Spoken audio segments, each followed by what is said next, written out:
ಸುವರ್ಣ.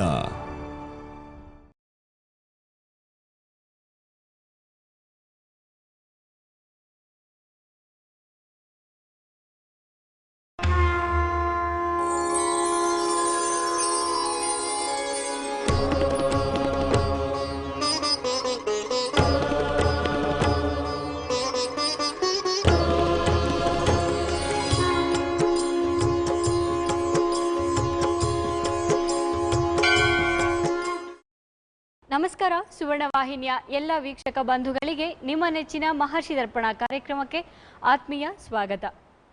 ಅನೇಕ ರೀತಿಯಾದ ಸಂಸ್ಕಾರಗಳು, ಸಂಪ್ರದಾಯಗಳು, ಪದ್ಧತಿಗಳು ನಮ್ಮ ಒಂದು ಭಾರತೀಯ ಸಂಸ್ಕೃತಿಯಲ್ಲಿದೆ. ಇಂತಹ ಅನೇಕ ನಮ್ಮ ಸಂಸ್ಕಾರಗಳ ವಿಚಾರದಲ್ಲಿ ಬಹಳಷ್ಟು ಅನುಮಾನಗಳು ಕೂಡ ನಮ್ಮಲ್ಲಿರುತ್ತೆ. ಇದು ಸರಿನಾ, ಇದು ತಪ್ಪಾ, ಇದನ್ನು ಯಾಕಾಗಿ ಅನುಸರಿಸ್ತೀವಿ ಅಂತ. ಹೀಗೆ ಎಲ್ಲ ವಿಚಾರಗಳ ಬಗ್ಗೆ ಸರಿಯಾದ ಮಾರ್ಗದರ್ಶನ ನೀಡೋದ್ರ ಜೊತೆಗೆ ಅನೇಕ ರೀತಿಯ ಸಮಸ್ಯೆಗಳಿಗೆ ಪರಿಹಾರವನ್ನು ತಿಳಿಸ್ಕೊಡೋದಕ್ಕೆ ನಮ್ಮ ಜೊತೆ ಇದ್ದಾರೆ ನಿಮ್ಮ ನೆಚ್ಚಿನ ಗುರುಗಳಾಗಿರುವ ಶ್ರೀ ವಾಚಸ್ಪತಿ ಭಟ್ ಗುರೂಜಿ ಅವರು. ಇಂದಿನ ಕಾರ್ಯಕ್ರಮಕ್ಕೆ ಗುರುಗಳನ್ನ ಸ್ವಾಗತಿಸೋಣ ಅಲ್ವಾ? ಗುರುಗಳೇ ನಮಸ್ಕಾರ. ನಮಸ್ಕಾರ. ಇವತ್ತಿನ ಮಹರ್ಷಿ ದರ್ಪಣ ಕಾರ್ಯಕ್ರಮಕ್ಕೆ ಎಲ್ಲ ವೀಕ್ಷಕರ ಪರವಾಗಿ ಆತ್ಮೀಯ ಸ್ವಾಗತ. ಧನ್ಯವಾದಮ್ಮ. ಈ ದಿನದ ಯೋಗ ಕರ್ಣ ನಕ್ಷತ್ರಗಳ ಬಗ್ಗೆ ತಿಳಿಸ್ಕೊಡ್ತೀರಾ? ಆಗಲಿ.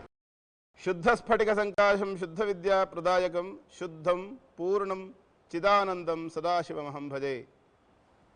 ಎಲ್ಲ ವೀಕ್ಷಕರಿಗೂ ಇವತ್ತಿನ ಮಹರ್ಷಿ ದರ್ಪಣ ಕಾರ್ಯಕ್ರಮಕ್ಕೆ ಆತ್ಮೀಯವಾದ ಸ್ವಾಗತವನ್ನು ಕೋರ್ತಾ, ಜೊತೆಯಲ್ಲಿ ಯಾರ್ಯಾರು ಈ ಒಂದು ಮಾರ್ಚ್ ತಿಂಗಳ 29ನೇ ತಾರೀಕಿನ ದಿವಸ ನಿಮ್ಮ ಹುಟ್ಟಿದ ಹಬ್ಬವನ್ನು ಆಚರಿಸ್ಕೊಳ್ತಾ ಇದ್ದೀರಾ, ವಿವಾಹ ವಾರ್ಷಿಕೋತ್ಸವವನ್ನು ಆಚರಿಸ್ಕೊಳ್ತಾ ಇದ್ದೀರಾ, ನಿಮಗೆಲ್ಲರಿಗೂ ಸಹ ಶುಭಾಶಯಗಳು, ಅಭಿನಂದನೆಗಳು.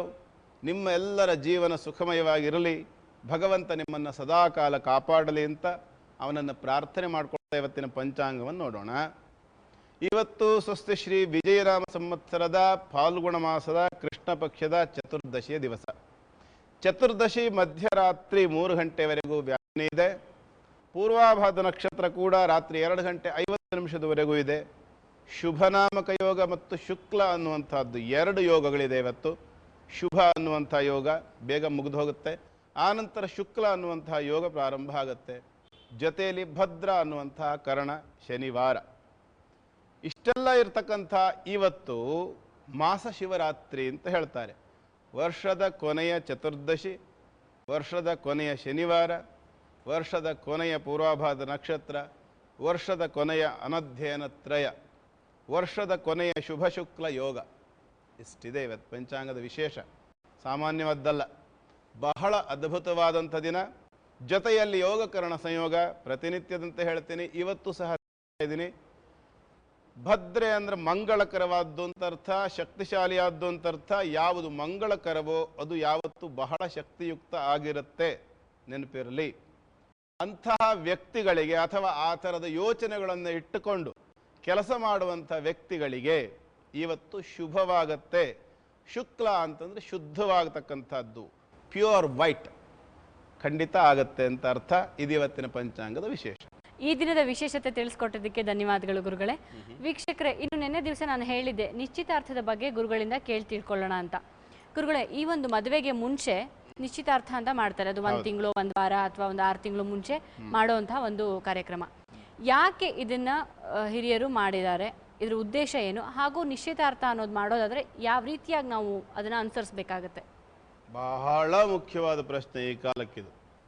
ಯಾಕೆ ಇದನ್ನು ಹೇಳ್ತಾ ಇದ್ದೀನಿ ಅಂದರೆ, ನೀವು ಅರ್ಥ ಮಾಡ್ಕೊಳ್ಬೇಕು. ಎಷ್ಟೋ ಕಡೆಗಳಲ್ಲಿ ನಿಶ್ಚಿತಾರ್ಥ ಅಂತ ಮಾಡಿದಾಗ 6 ತಿಂಗಳು ಕಳೆದ ಮದುವೆ ಇರುತ್ತೆ, 8 ತಿಂಗಳು ಕಳೆದ ಮದುವೆ ಇರುತ್ತೆ. ಮೊದಲು ಎಂಗೇಜ್ಮೆಂಟ್ ಮುಗಿಸ್ಕೊಂಡ್ಬಿಡೋಣ, ಆಮೇಲೆ ಹುಡುಗ ಅಮೇರಿಕಕ್ಕೆ ಹೋಗ್ತಾನೆ, ಅಲ್ಲಿಂದ 1.5 ವರ್ಷ ಬಿಟ್ಟು ಬರ್ತಾನೆ, ಆಮೇಲೆ ಮದುವೆ ಮಾಡ್ಕೊಳ್ಳೋಣ.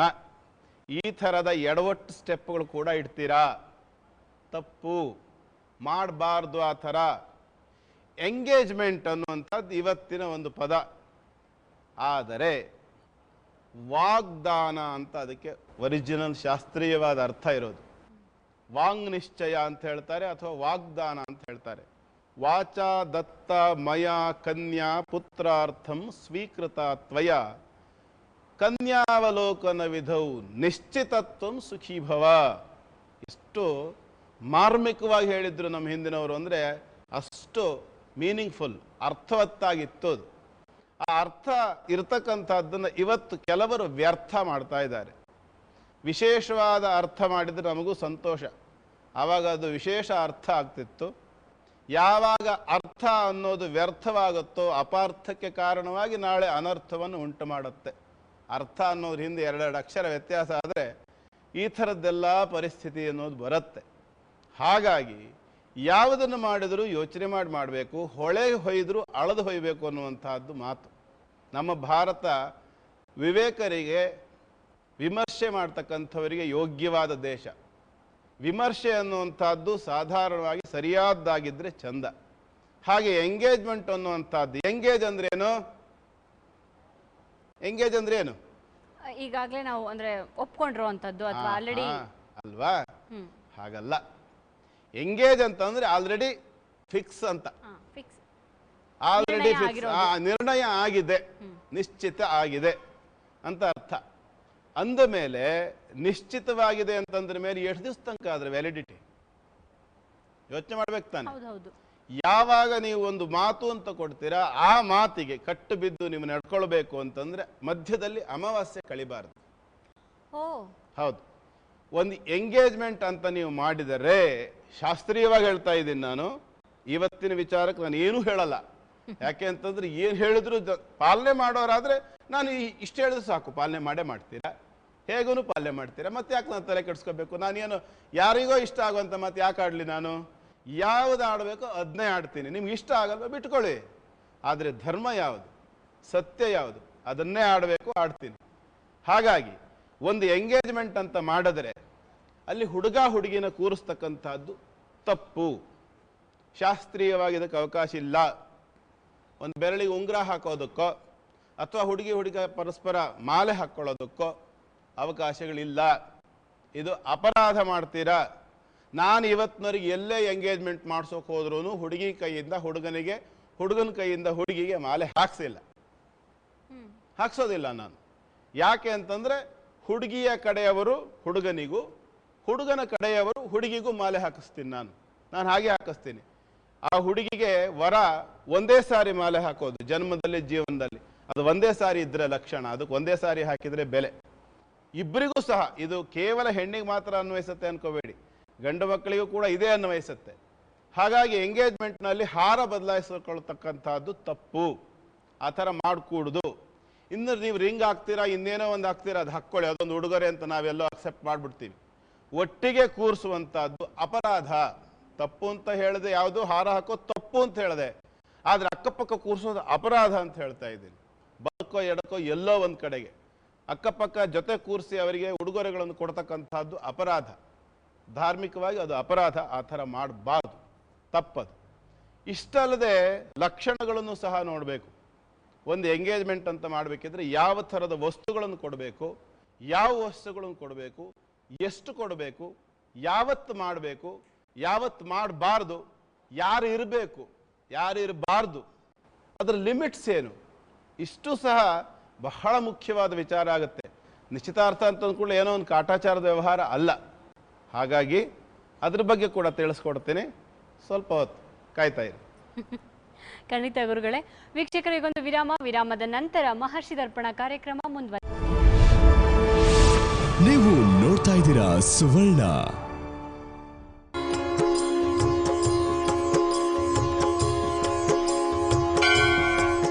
ವಿರಾಮದ ನಂತರ ಮತ್ತೊಮ್ಮೆ ತಮ್ಮೆಲ್ಲರಿಗೂ ಮಹರ್ಷಿ ದರ್ಪಣ ಕಾರ್ಯಕ್ರಮಕ್ಕೆ ಆತ್ಮೀಯ ಸ್ವಾಗತ. ಗುರುಗಳ ನಿಶ್ಚಿತಾರ್ಥದ ಬಗ್ಗೆ ಹೇಳ್ತಿದ್ರಿ, ಇನ್ನಷ್ಟು ವಿಚಾರ ತಿಳಿಸ್ಕೊಡ್ತೀರಾ? ಆಗಲಿ. ಮೊದಲನೇದಾಗಿ ಎಂಗೇಜ್ಮೆಂಟ್ ಮಾಡೋಕ್ಕಿಂತ ಮುಂಚೆ ಚೆನ್ನಾಗಿ ನೆನಪಿಟ್ಕೊಳ್ಳಿ, ಹುಡುಗ ಹುಡುಗಿಗೆ ಎಂಗೇಜ್ಮೆಂಟ್ನಲ್ಲಿ ಏನೂ ಕೆಲಸ ಇರೋಲ್ಲ. ಶಾಸ್ತ್ರೀಯವಾಗಿ ಅವ್ರು ಕರ್ಕೊಂಬರ್ಬೇಕಾಗಿದ್ದಿಲ್ಲ. ಅವರಿಬ್ಬರು ಪರಸ್ಪರ ನೋಡಿ ಆಗಿರುತ್ತೆ, ಒಪ್ಪೆ ಆಗಿರುತ್ತೆ. ಪುನಃ ಮತ್ತೇನು ನಿಮ್ಮದು ಆಡಂಬರ, ದೊಡ್ಡದಾಗಿ ಮಾಡಬೇಕು, ಗ್ರ್ಯಾಂಡಾಗಿ ಮಾಡಬೇಕು, ಅದು ಧರ್ಮಕ್ಕೆ ವಿರೋಧ ಆದರೂ ಪರವಾಗಿಲ್ಲ. ಅದಲ್ಲ. ಧರ್ಮ ಅಂತನ್ನುವಂಥದ್ದು ನಮಗಿಷ್ಟಪಟ್ಟ ಹಾಗೆ ನಾವು ಮಾಡ್ಕೊಳ್ತಕ್ಕಂಥದ್ದಲ್ಲ. ಅದು ಹೇಗಿದೆಯೋ ಹಾಗೆ ಪಾಲನೆ ಮಾಡ್ತಕ್ಕಂಥದ್ದು ಧರ್ಮ. ಅನಿವಾರ್ಯ ಪ್ರಸಂಗ, ಕುತ್ತಿಗೆ ಹೋಗುವಂಥ ಪ್ರಸಂಗ ಬಂದ್ಬಿಟ್ಟಿದೆ. ಅಂಥ ಸಂದರ್ಭದಲ್ಲಿ ನಾವು ಬಳಸಬೇಕಾದ್ದು ಆಪದ್ಧರ್ಮ ಅಂತ ಹೇಳಿಸ್ಕೊಳ್ಳುತ್ತೆ. ಇಲ್ಲೇನು ಕುತ್ತಿಗೆ ಹೋಗೋವಂಥದ್ದು ಬಂದಿದೆ ಆಪದ್ಧರ್ಮ ಮಾಡೋದಕ್ಕೆ? ತಪ್ಪು. ಎಂಗೇಜ್ಮೆಂಟ್ ಮಾಡಬೇಕಿದ್ರೆ ಜೊತೆಯಲ್ಲಿ ಹುಡುಗ ಹುಡುಗಿನ ಕೂರಿಸ್ಕೂಡ್ದು. ಆಯ್ತಾ? ಯಾವಾಗ ಮಾಡಬೇಕು? ಅಪರಾಹ್ನದ ಒಳಗೆ ಮುಗಿಸ್ಬೇಕು. ಎಷ್ಟೋ ಕಡೆಗಳಲ್ಲಿ ಸಾಯಂಕಾಲದ ಹೊತ್ತು ಮಾಡ್ತಾರೆ. ತಪ್ಪು ಅದು ಕೂಡ. ಮಧ್ಯಾಹ್ನ 1 ಗಂಟೆ ಒಳಗಡೆಗೆ ಎಂಗೇಜ್ಮೆಂಟ್ ಅನ್ನುವಂಥ ಶಾಸ್ತ್ರ ಮುಗಿದಿರಬೇಕು. ಅಲ್ಲಿ ಹುಡುಗ ಹುಡುಗಿಗೆ ಏನು ಕೆಲಸ ಇರೋದಿಲ್ಲ. ಪ್ರಧಾನವಾಗಿ ಇದು ನಡಿಬೇಕಾದಲ್ಲಿ ಅಂದರೆ ಹುಡುಗಿಯ ಮನೆಯಲ್ಲಿ, ಕಲ್ಯಾಣ ಮಂಟಪದಲ್ಲೋ ಇನ್ನೆಲ್ಲೋ ಅಲ್ಲ, ಹುಡುಗಿಯ ಮನೆಯಲ್ಲಿ ದೇವರ ಮುಂದೆ ನಡಿಬೇಕು. ಇದು ಕುಲದೇವರ ಸಾಕ್ಷಿಯಾಗಿ ವಾಚಾದತ್ತ, ಮಾತು ಕೊಡ್ತಾ ಇದ್ದೀನಿ, ಮಯಾ ಕನ್ಯಾ, ನನ್ನ ಮಗಳನ್ನು ನಿನ್ನ ಮಗನಿಗೆ ಕೊಡ್ತೀನಿ ಅಂತ, ಪುತ್ರಾರ್ಥಂ, ನಿನ್ನ ಮಗನಿಗೋಸ್ಕರ. ಗಂಡಿ ಕೊಡುವಾದ ವಾಗ್ದಾನ ಅಲ್ಲ ಅದು, ಗಂಡಿನ ತಂದೆ ಕೊಡೋದು. ಹಾಗಾಗಿ ಹೆಣ್ಣನ್ನು ನೋಡಿ ಮದುವೆಯನ್ನು ಮಾಡ್ಕೊಳ್ಳಿ ಅಂತ ಅವರು ಆನಂತರ ಹುಡುಗಿಯನ್ನು ಕರೆದು ಕೂರಿಸಿ ಗಂಡಿನ ಕಡೆಯವರು ಆಕೆಗೆ ಮುಖ್ಯವಾಗಿ ಕೊಡಬೇಕಾಗಿರ್ತಕ್ಕಂಥದ್ದು 5 ವಸ್ತುಗಳನ್ನು ಕೊಡಬೇಕು. ಒಂದು ಸುವಾಸನಯುಕ್ತವಾಗಿರ್ತಕ್ಕಂಥ ಹೂವು, ಇನ್ನೊಂದು ಹಸಿರು ಬಣ್ಣದ ಬಳೆ, ಶುಭ ಸೂಚಕವಾಗಿರ್ತಕ್ಕಂಥದ್ದು, ಮತ್ತೊಂದು ಅರಿಶಿನ ಕುಂಕುಮ, ಮತ್ತೊಂದು 4ನೇದು ಎಲೆ ಅಡಿಕೆ, ಮತ್ತು 5ನೇದು ಒಂದು ಶುಭ ಸೂಚಕವಾದ ವಸ್ತ್ರ. ಇಷ್ಟೇ ಪ್ರಧಾನವೇ ಹೊರತು ಮನಸೋ ಇಚ್ಛೆ ಕೊಡೋದನ್ನೆಲ್ಲ ನಾವು ಶಾಸ್ತ್ರೀಯ ಅಂತ ಒಪ್ಪೋಕ್ಕಾಗೋಲ್ಲ. ಇದಿಷ್ಟಂತೂ ಕೊಡಲೇಬೇಕು. ಆ ನಂತರ ಆ ಹೆಣ್ಣು ಅವರ ಮನೆಯ ದೀಪ ಅಥವಾ ಜ್ಯೋತಿ ಅಥವಾ ಬೆಳಕು ಅಂತ ಆಗ್ತಾಳೆ. ಹಾಗಾಗಿ ಆನಂತರ ಮದುವೆ ವಿಚಾರ ಬರುತ್ತೆ. ಇಲ್ಲಿ ಇನ್ನೂ ಒಂದು ಬಹಳ ಪ್ರಧಾನವಾದ್ದಿದೆ, ಎಷ್ಟೋ ಜನ ಇದನ್ನು ಗಮನಿಸೋದಿಲ್ಲ. ಏನಂದ್ರೆ ಕನ್ಯಾ ವರಯತೆ ರೂಪಂ, ಮಾತಾ ವಿತ್ತಂ, ಪಿತಾ ಶ್ರುತಂ, ಬಾಂಧವ ಕುಲಮಿಚ್ಛಂತಿ, ಮೃಷ್ಟಾನ್ನಂ ಇತರೇ ಜನಾಹ ಅಂತ ಹೇಳತ್ತೆ. ಏನು ಅರ್ಥ ನೋಡಿ, ನಮ್ಮ ಹಿಂದಿನವ್ರು ಯಾರು ದಡ್ಡರಾಗಿರ್ಲಿಲ್ಲ, ಪದೇ ಪದೇ ಅದನ್ನೇ ಹೇಳ್ತೀನಿ. ಕನ್ಯಾ ವರಯತೆ ರೂಪಂ, ಹೆಣ್ಣಾದವಳು ತಾನು ಮದುವೆ ಮಾಡ್ಕೊಳ್ತಕ್ಕಂಥ ಗಂಡು ಆಕರ್ಷಕವಾಗಿರಬೇಕು ಅಂತ ಬಯಸ್ತಾಳೆ. ಉಳಿದೆಲ್ಲವನ್ನ ಸ್ವಲ್ಪ ಮಟ್ಟಿಗೆ ಬಿಡಬಹುದು. ಇವತ್ತು ಹೆಣ್ಮಕ್ಳು ಬಹಳ ಬುದ್ಧಿವಂತರಾಗಿದ್ದಾರೆ. ಹಾಗಾಗಿ ಅವ್ರು ಏನೇನು ಬಯಸ್ತಾರೋ ಭಗವಂತನಿಗೆ ಗೊತ್ತು. ಎಲ್ಲಿವರೆಗೆ ಬಯಸ್ತಾರೆ ಅಂತಂದ್ರೆ, ತಮಗೆ ಗಂಡನಾಗೋದಕ್ಕಾಗಿ ಬಂದು ನಿಂತಿರ್ತಕ್ಕಂಥ ಗಂಡೇನಿದ್ದಾನೆ ಅವನಿಗೆ ಒಂದು ಜನ್ಮ ಕೊಟ್ಟು ರೂಪ ಕೊಟ್ಟು ಬೆಳೆಸಿ ನಿಲ್ಲಿಸಿರ್ತಕ್ಕಂಥ ತಂದೆ ತಾಯಿ ಕೂಡ ಅವ್ರ ಜೊತೆ ಇರುಕೂಡುದು ಅಂತ ಅಪೇಕ್ಷೆ ಪಡ್ತಾಳೆ. ಇದು ಹೆಣ್ಣ? ನಿಜವಾಗ್ಲೂ ಹೌದಾ? ಅನುಮಾನ ಆಗುತ್ತೆ. ಯಾಕೆ ಅಂತಂದ್ರೆ ಪ್ರಪಂಚದಲ್ಲಿ ಪ್ರತಿಯೊಂದನ್ನು ಹೆಣ್ಣು ಅಂತ ತಿಳಿದು ಪೂಜಿಸುವಂಥ ಭಾರತದಲ್ಲಿ ಇವತ್ತು ಇಂಥ ಹೆಣ್ಮಕ್ಳು ಹುಟ್ಟುತ್ತಾ ಇದ್ದಾರೆ. ನಿಜವಾಗ್ಲೂ ಅಂಥ ಹೆಣ್ಣು ಮಕ್ಕಳಿಗೆ ಕೈ ಎತ್ತಿ ಮುಗಿತೀನಿ. ತಾಯಂದ್ರ, ನೀವು ಹುಟ್ಟಿರೋದು ಒಂದು ತಂದೆ ತಾಯಿಗೆ. ಆ ತಂದೆ ತಾಯಿಯನ್ನು ನಾಳೆ ಬರ್ತಕ್ಕಂಥ ನಿಮ್ಮನೆಯ ಹೆಣ್ಣು ಮಗಳು ನಿಮ್ಮ ಭಾವನೆಯಿಂದಲೇ ನೋಡಿದ್ರೆ ಹೇಗಿರುತ್ತೆ ಯೋಚನೆ ಮಾಡಿ. ಕನ್ಯಾ ವರಯತೆ ರೂಪಂ, ಮಾತಾ ವಿತ್ತಂ, ಹೆಣ್ಣು ಕೊಡ್ತಕ್ಕಂತಹ ತಾಯಿ ಅಂದರೆ ಆ ಹೆಣ್ಣಿನ ತಾಯಿ ಯೋಚನೆ ಮಾಡ್ತಾಳಂತೆ, ವಿತ್ತ, ಹಣ ಎಷ್ಟಿದೆ ಅವರಲ್ಲಿ, ನನ್ನ ಮಗಳನ್ನು ಸುಖವಾಗಿ ನೋಡ್ಕೊಳ್ತಾರೋ ಇಲ್ವೋ, ಆಕೆಗೆ ಜೀವನಕ್ಕೆ ಬೇಕಾಗಿರ್ತಕ್ಕಂಥ ಐಟಮ್ಸ್ನ ಕೊಡಿಸಿ ಆಕೆಯನ್ನು ಆನಂದವಾಗಿ ಇಟ್ಕೊಳ್ತಾರೋ ಇಲ್ವೋ ಅಂತ ಆಕೆ ನೋಡ್ತಾಳೆ ತಾಯಿ ಆದವಳು. ಕನ್ಯಾ ವರಯತೆ ರೂಪಂ, ಮಾತಾ ವಿತ್ತಂ, ಪಿತಾ ಶ್ರುತಂ, ತಂದೆಯಾಗಿರ್ತಕ್ಕಂಥವನು ಯೋಚನೆ ಮಾಡ್ತಾನೆ ಅವರ ಕುಟುಂಬ ಎಷ್ಟು ಗೌರವಾನ್ವಿತ, ಸಮಾಜದಲ್ಲಿ ಅವರಿಗೆ ಏನು ಬೆಲೆ ಇದೆ, ಅಥವಾ ಅವರ ಜೀವನ ಹೇಗೆ ನಡೆಸ್ತಾ ಇದ್ದಾರೆ ಇತ್ಯಾದಿಗಳನ್ನೆಲ್ಲ ನೋಡ್ತಾನೆ ತಂದೆ ಅಂತ ಹೇಳುತ್ತೆ ಶಾಸ್ತ್ರ. ಬಾಂಧವ ಕುಲಮಿಚ್ಛಂತಿ, ಅವರ ಬಾಂಧವರೇನಿದ್ದಾರೆ ಯಾವ ಕುಲ ಒಂದು ಅಂತ ನೋಡ್ತಾರೆ. ಅವನ ಕುಲ ಶ್ರೇಷ್ಠವೇ ಅಥವಾ ಕನಿಷ್ಠವೇ, ತಮ್ಮೊಂದಿಗೆ ಎಲ್ಲ ರೀತಿಯಲ್ಲೂ ಹೊಂದಾಣಿಕೆ ಆಗ್ತಾರಿಯೇ, ತಮ್ಮೊಂದಿಗೆ ಎಲ್ಲದರಲ್ಲೂ ಬೆರೀತಾರಿಯೇ, ತಾವು ಅವ್ರ ಜೊತೆಗೆ ಬಂದು ಹೋಗಿ ಒಡನಾಟ ಇಟ್ಕೊಳ್ಳೋಕ್ಕೆಲ್ಲ ಸಾಧ್ಯವೇ ಇತ್ಯಾದಿಗಳನ್ನೆಲ್ಲ ಬಾಂಧವರು ನೋಡ್ತಾರೆ. ಮೃಷ್ಟಾನ್ನ ಮಿತರೇ ಜನ, ಬಾಕಿ ಉಳಿದವ್ರು ಬರೋದು ಯಾಕೆ ಅಂತಂದ್ರೆ ಅಷ್ಟಕ್ಕೆ ಅಂತ. ಹಾಗಾಗಿ ಇವತ್ತು ಇಷ್ಟು ಮಾತ್ರ ಉಳಿದೋಗಿದೆ, ಮೃಷ್ಟಾನ್ನ ಮಿತರೇ ಜನ ಮಾತ್ರ ಉಳಿದೋಗಿದೆ. ಕನ್ಯಾ ವರಯತೆ ರೂಪಮ್ಮ, ನನ್ನ ನಂಬಿಕೆ ಇಲ್ಲ. ಎರಡನೇದು ಮಾತಾ ವಿತ್ತಂ, ಇದು ಸ್ವಲ್ಪ ಮಟ್ಟಿಗೆ ನಂಬೋದು. ಯಾಕೆ ಅಂತಂದ್ರೆ ತಾಯಿ ಅಲ್ವಾ ಪಾಪ. ಕುಪುತ್ರೋ ಜಾಯೇತ ಕ್ವಚಿದಪಿ ಕುಮಾತಾ ನ ಭವತಿ. ಹಾಗಾಗಿ ತಾಯಿ ಅದನ್ನು ಬಯಸ್ಬೋದು. ತಂದೆ, ಬಾಂಧವರು ಇವರೆಲ್ಲ ಮೂಲೆಗೆ ಸೇರಿಬಿಟ್ಟಿದ್ದಾರೆ ಇವತ್ತು. ತಪ್ಪು, ಆ ಥರ ಆಗಬಾರ್ದು. ಆದಷ್ಟು ನಮ್ಮ ಸಭ್ಯತೆ ಸಂಸ್ಕೃತಿ ಶಾಶ್ವತವಾಗಿ ಉಳಿಬೇಕು ಅಂದರೆ ನಮ್ಮ ತನವನ್ನು ನಾವು ಬಿಡಬಾರ್ದು, ಸರಿಯಾಗಿ ಅದನ್ನು ಹಿಡ್ಕೊಳ್ಬೇಕು. ಯಾವುದು ಸರಿ ಯಾವುದು ತಪ್ಪು ಯೋಚನೆ ಮಾಡಿ ಪಾಲನೆ ಮಾಡಬೇಕು. ಆವಾಗ ಮಾತ್ರ ಆ ಒಂದು ಸಂಸಾರ ಸುಂದರ. ಸ್ವರ್ಗ ಇಲ್ಲದೆ ಇದ್ರೆ ಆ ಸ್ವರ್ಗಕ್ಕೆ ವಿರುದ್ಧ ಪದ ಏನು? ನರಕ. ಸುಂದರಕ್ಕೆ ವಿರುದ್ಧ ಪದ ಸ್ವರ್ಗಕ್ಕೆ ವಿರುದ್ಧ ಪದ ನರಕ, ಸುಂದರಕ್ಕೆ ವಿರುದ್ಧ ಪದ ಕುರೂಪ, ವಿರೂಪ. ಆ ಸಂಸಾರ ವಿರೂಪ ಆಗತ್ತೆ, ಆ ಜೀವನ ನರಕ ಆಗತ್ತೆ. ಹಾಗಾಗಿ ಎಲ್ಲವನ್ನ ಗಮನದಲ್ಲಿಟ್ಟುಕೊಂಡು ಹೆಜ್ಜೆಯನ್ನು ಇಡಿ, ಎಂಗೇಜ್ಮೆಂಟ್ ಮಾಡಿ. ಆದರೆ ಎಂಗೇಜ್ಮೆಂಟ್ ಆದ ಮೇಲೆ ಮದುವೆಗೆ ಮೊದಲು ಆದಷ್ಟು ಅಮಾವಾಸ್ಯೆ ಬರದೇ ಇರೋಷ್ಟು ಬೇಗ ಎಂಗೇಜ್ಮೆಂಟು ಮತ್ತು ಮದುವೆಯನ್ನು ಇಟ್ಕೊಂಡು ಮಾಡಿ ಮುಗಿಸಿದರೆ ಅದು ಸಶಾಸ್ತ್ರೀಯ. ಇಲ್ಲದೇ ಇದ್ದರೆ ನಿಮ್ಮಿಷ್ಟ. ಈಗ ಎಂಗೇಜ್ಮೆಂಟ್ ಇಲ್ಲದೇ ನೇರವಾಗಿ ಮದುವೆ ಮಾಡಬಹುದಾ ಮಾತುಕತೆ ಮುಗಿಸಿ? ಖಂಡಿತವಾಗಿ ಮಾಡಬೇಕು, ಹಾಗೆ ಮಾಡಬೇಕು. ಎಂಗೇಜ್ಮೆಂಟ್ ಅನ್ನುವಂಥದ್ದನ್ನು ಮಾಡೋದು ಮದುವೆಯ ಮಂಟಪದ ಒಳಗೆ ಹೊರತುವೆ ಇನ್ನೆಲ್ಲೋ ಮಾಡ್ತಕ್ಕಂಥದ್ದಲ್ಲ. ಮಧುಪರ್ಕ ಅಂತೇಳಿ ಏನ್ ಮಾಡ್ತಾರಲ್ಲ ಗಂಡನ ಕರೆಸಿ, ಆ ಸಮಯದಲ್ಲಿ ಮಾಡೋದು ಅಲ್ಲಿ ಆಗ್ತದೆ ವಾಗ್ದಾನ, ಅದು ಎಂಗೇಜ್ಮೆಂಟ್. ಅದು ನಿಜವಾದ ಎಂಗೇಜ್ಮೆಂಟ್. ಇವಾಗ ಏನ್ 1 ತಿಂಗಳು 2 ತಿಂಗಳು ಮುಂಚೆ ಆಡಂಬರವಾಗಿ ಮಾಡ್ತಾರೋ ಅದು ಶಾಸ್ತ್ರೀಯವಾಗಿ ಅದಲ್ಲ. ಶಾಸ್ತ್ರೀಯವಾಗಿ ಅದಕ್ಕೆ ಯಾವ ಬೆಲೆಯೂ ಇಲ್ಲ. ಯಾಕೆ ಬೆಲೆ ಇಲ್ಲ ಅಂತಂದ್ರೆ ನಮ್ಮಿಷ್ಟದಂತೆ ಮಾಡೋದನ್ನೆಲ್ಲ ಧರ್ಮ ಒಪ್ಪೋದಿಲ್ಲ. ಧರ್ಮ ಅಥವಾ ಶಾಸ್ತ್ರ ಅನ್ನುವಂಥದ್ದು ತನ್ನದೇ ಆದಂತಹ ಒಂದು ರೂಲ್ಸ್. ಅದು ರೈಲ್ವೆ ಟ್ರ್ಯಾಕ್ ಇದ್ದ ಹಾಗೆ. ಟ್ರೈನ್ ಯಾವತ್ತಿದ್ರೂ ಅದು ಟ್ರ್ಯಾಕ್ ಮೇಲೆ ಹೋಗುತ್ತೆ. ಅದು ಯಾವುದೇ ಕಾರಣಕ್ಕೂ ಟ್ರ್ಯಾಕ್ ಬಿಡಲ್ಲ. ಟ್ರ್ಯಾಕ್ ಬಿಟ್ರೆ ಏನಾಗುತ್ತೆ? ಹಾ, ಹಾಗೆ ನಮ್ಮ ಜೀವನ ಅನ್ನುವಂಥ ರೈಲ್ ಗಾಡಿ ಸರಿಯಾದ ಪ್ಲಾಟ್ಫಾರ್ಮ್ ಅಲ್ಲಿ ನಿಲ್ಲಬೇಕು, ವ್ಯವಸ್ಥಿತವಾಗಿ ತನ್ನ ಚಲನೆಯನ್ನು ಇಟ್ಟುಕೊಳ್ಬೇಕು ಅಂದ್ರೆ ತನ್ನ ಹಳಿಯ ಮೇಲೆ ತಾನು ನಿರಾತಂಕವಾಗಿ, ನಿರ್ಬಂಧಿತವಾಗಿ, ಅಬಾಧಿತವಾಗಿ ಸರಾಗವಾಗಿ ಹೋಗ್ತಿರ್ಬೇಕು. ಶಾಸ್ತ್ರವನ್ನು ಅನುಸರಣೆ ಮಾಡಿದರೆ ಆ ಸುಖ ಬರುತ್ತೆ. ಎಲ್ಲೋ ಒಂದ್ ಕಡೆ ಶಾಸ್ತ್ರವನ್ನು ಅನುಕರಣೆ ಮಾಡಬೇಕು. ಒಂದ್ ವೇಳೆ ಸಾಧ್ಯ ಆಗದಿದ್ರೆ ಅನಿವಾರ್ಯ ಕಾರಣಗಳಲ್ಲಿ ಹೀಗೆ ಮಾಡಬಹುದು ಅಂತ ಇರುತ್ತೆ. ಅದೀಗ ಇತ್ತೀಚೆಗೆ ಏನಾಗಿದೆ ಅಂದ್ರೆ ಶಾಸ್ತ್ರ ಬಿಟ್ಟಾಕಿ ಬರೀ ಅನಿವಾರ್ಯ. ಅಲ್ಲ, ಹಾಗೇನೆ ನಮ್ಮ ಮನೆಯಲ್ಲಿ ಕ್ರೀಮ್ ಇದೆ ಅಂತ ಹೇಳ್ಕೊಂಡು ಕೈ ಸುಟ್ಕೋತೀನಿ ಅಂದಂಗೆ. ಕ್ರೀಮ್ ಇದೆ, ಹೇಗೂ ಕೈ ಸುಟ್ಕೋತೀನಿ. ಕೈ ಸುಟ್ರೆ ಹಚ್ಕೊಳ್ಳೋ ಕ್ರೀಮ್ ಇದೆ, ಹಂಗ ಕೈ ಸುಟ್ಕೋತೀನಿ. ಕ್ರೀಮ್ ಇರೋದ್ರಿಂದ ಕೈ ಸುಟ್ಕೋತೀನಿ ಅಂತ ಅರ್ಥ ಏನು ಅಂತಂದ್ರೆ, ಅಕಸ್ಮಾತ್ ಕೈ ಸುಟ್ರೆ ಅಂತ ಇರೋದು ಕ್ರೀಮು. ಹಾಗಲ್ಲ, ಕ್ರೀಮ್ ಇದೆಯಲ್ಲ, ಕೈ ಸುಟ್ಕೋತೀನಿ. ಇನ್ನಷ್ಟು ಮಾತುಕತೆ ಮುಂದುವರಿಯುತ್ತೆ. ಅದಕ್ಕೆ ಮುಂಚೆ ಒಂದು ಪುಟ್ಟ ವಿರಾಮ. ನೀವು ನೋಡ್ತಾ ಇದ್ದೀರಾ ಸುವರ್ಣ.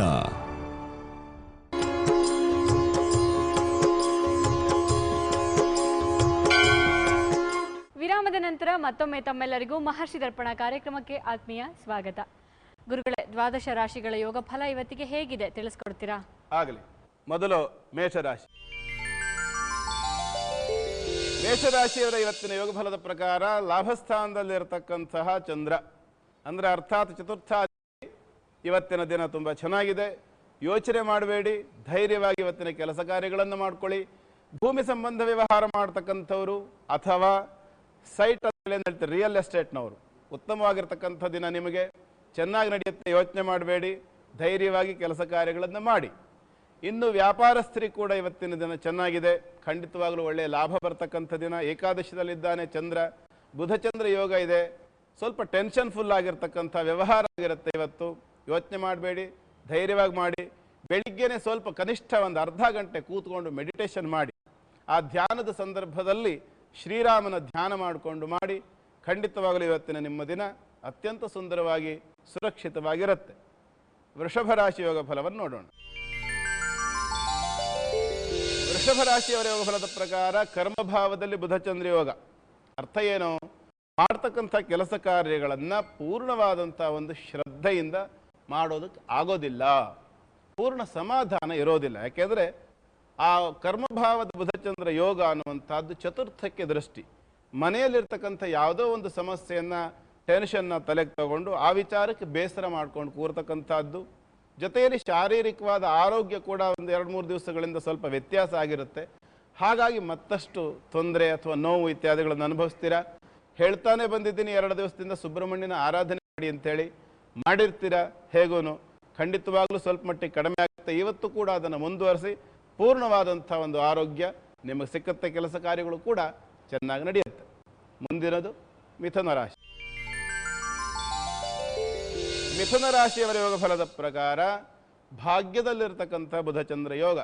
ರಾಶ್ಯಾಧಿಪತಿ ಮತ್ತು ಚತುರ್ಥಾಧಿಪತಿ ಎರಡೂ ಗ್ರಹಗಳು ಸೇರಿ, ರಾಶ್ಯಾಧಿಪತಿ ಮತ್ತು ದ್ವಿತೀಯ ರಾಶ್ಯಾಧಿಪತಿ, ಚತುರ್ಥಾಧಿಪತಿ, ಈ 3 ಸ್ಥಾನದ ಸಂಬಂಧಪಟ್ಟ 2 ಗ್ರಹಗಳು. ಯಾಕೆಂದರೆ ರಾಶ್ಯಾಧಿಪತಿ ಮತ್ತು ಚತುರ್ಥಾಧಿಪತಿ ಒಬ್ಬನೇ ಬುಧ.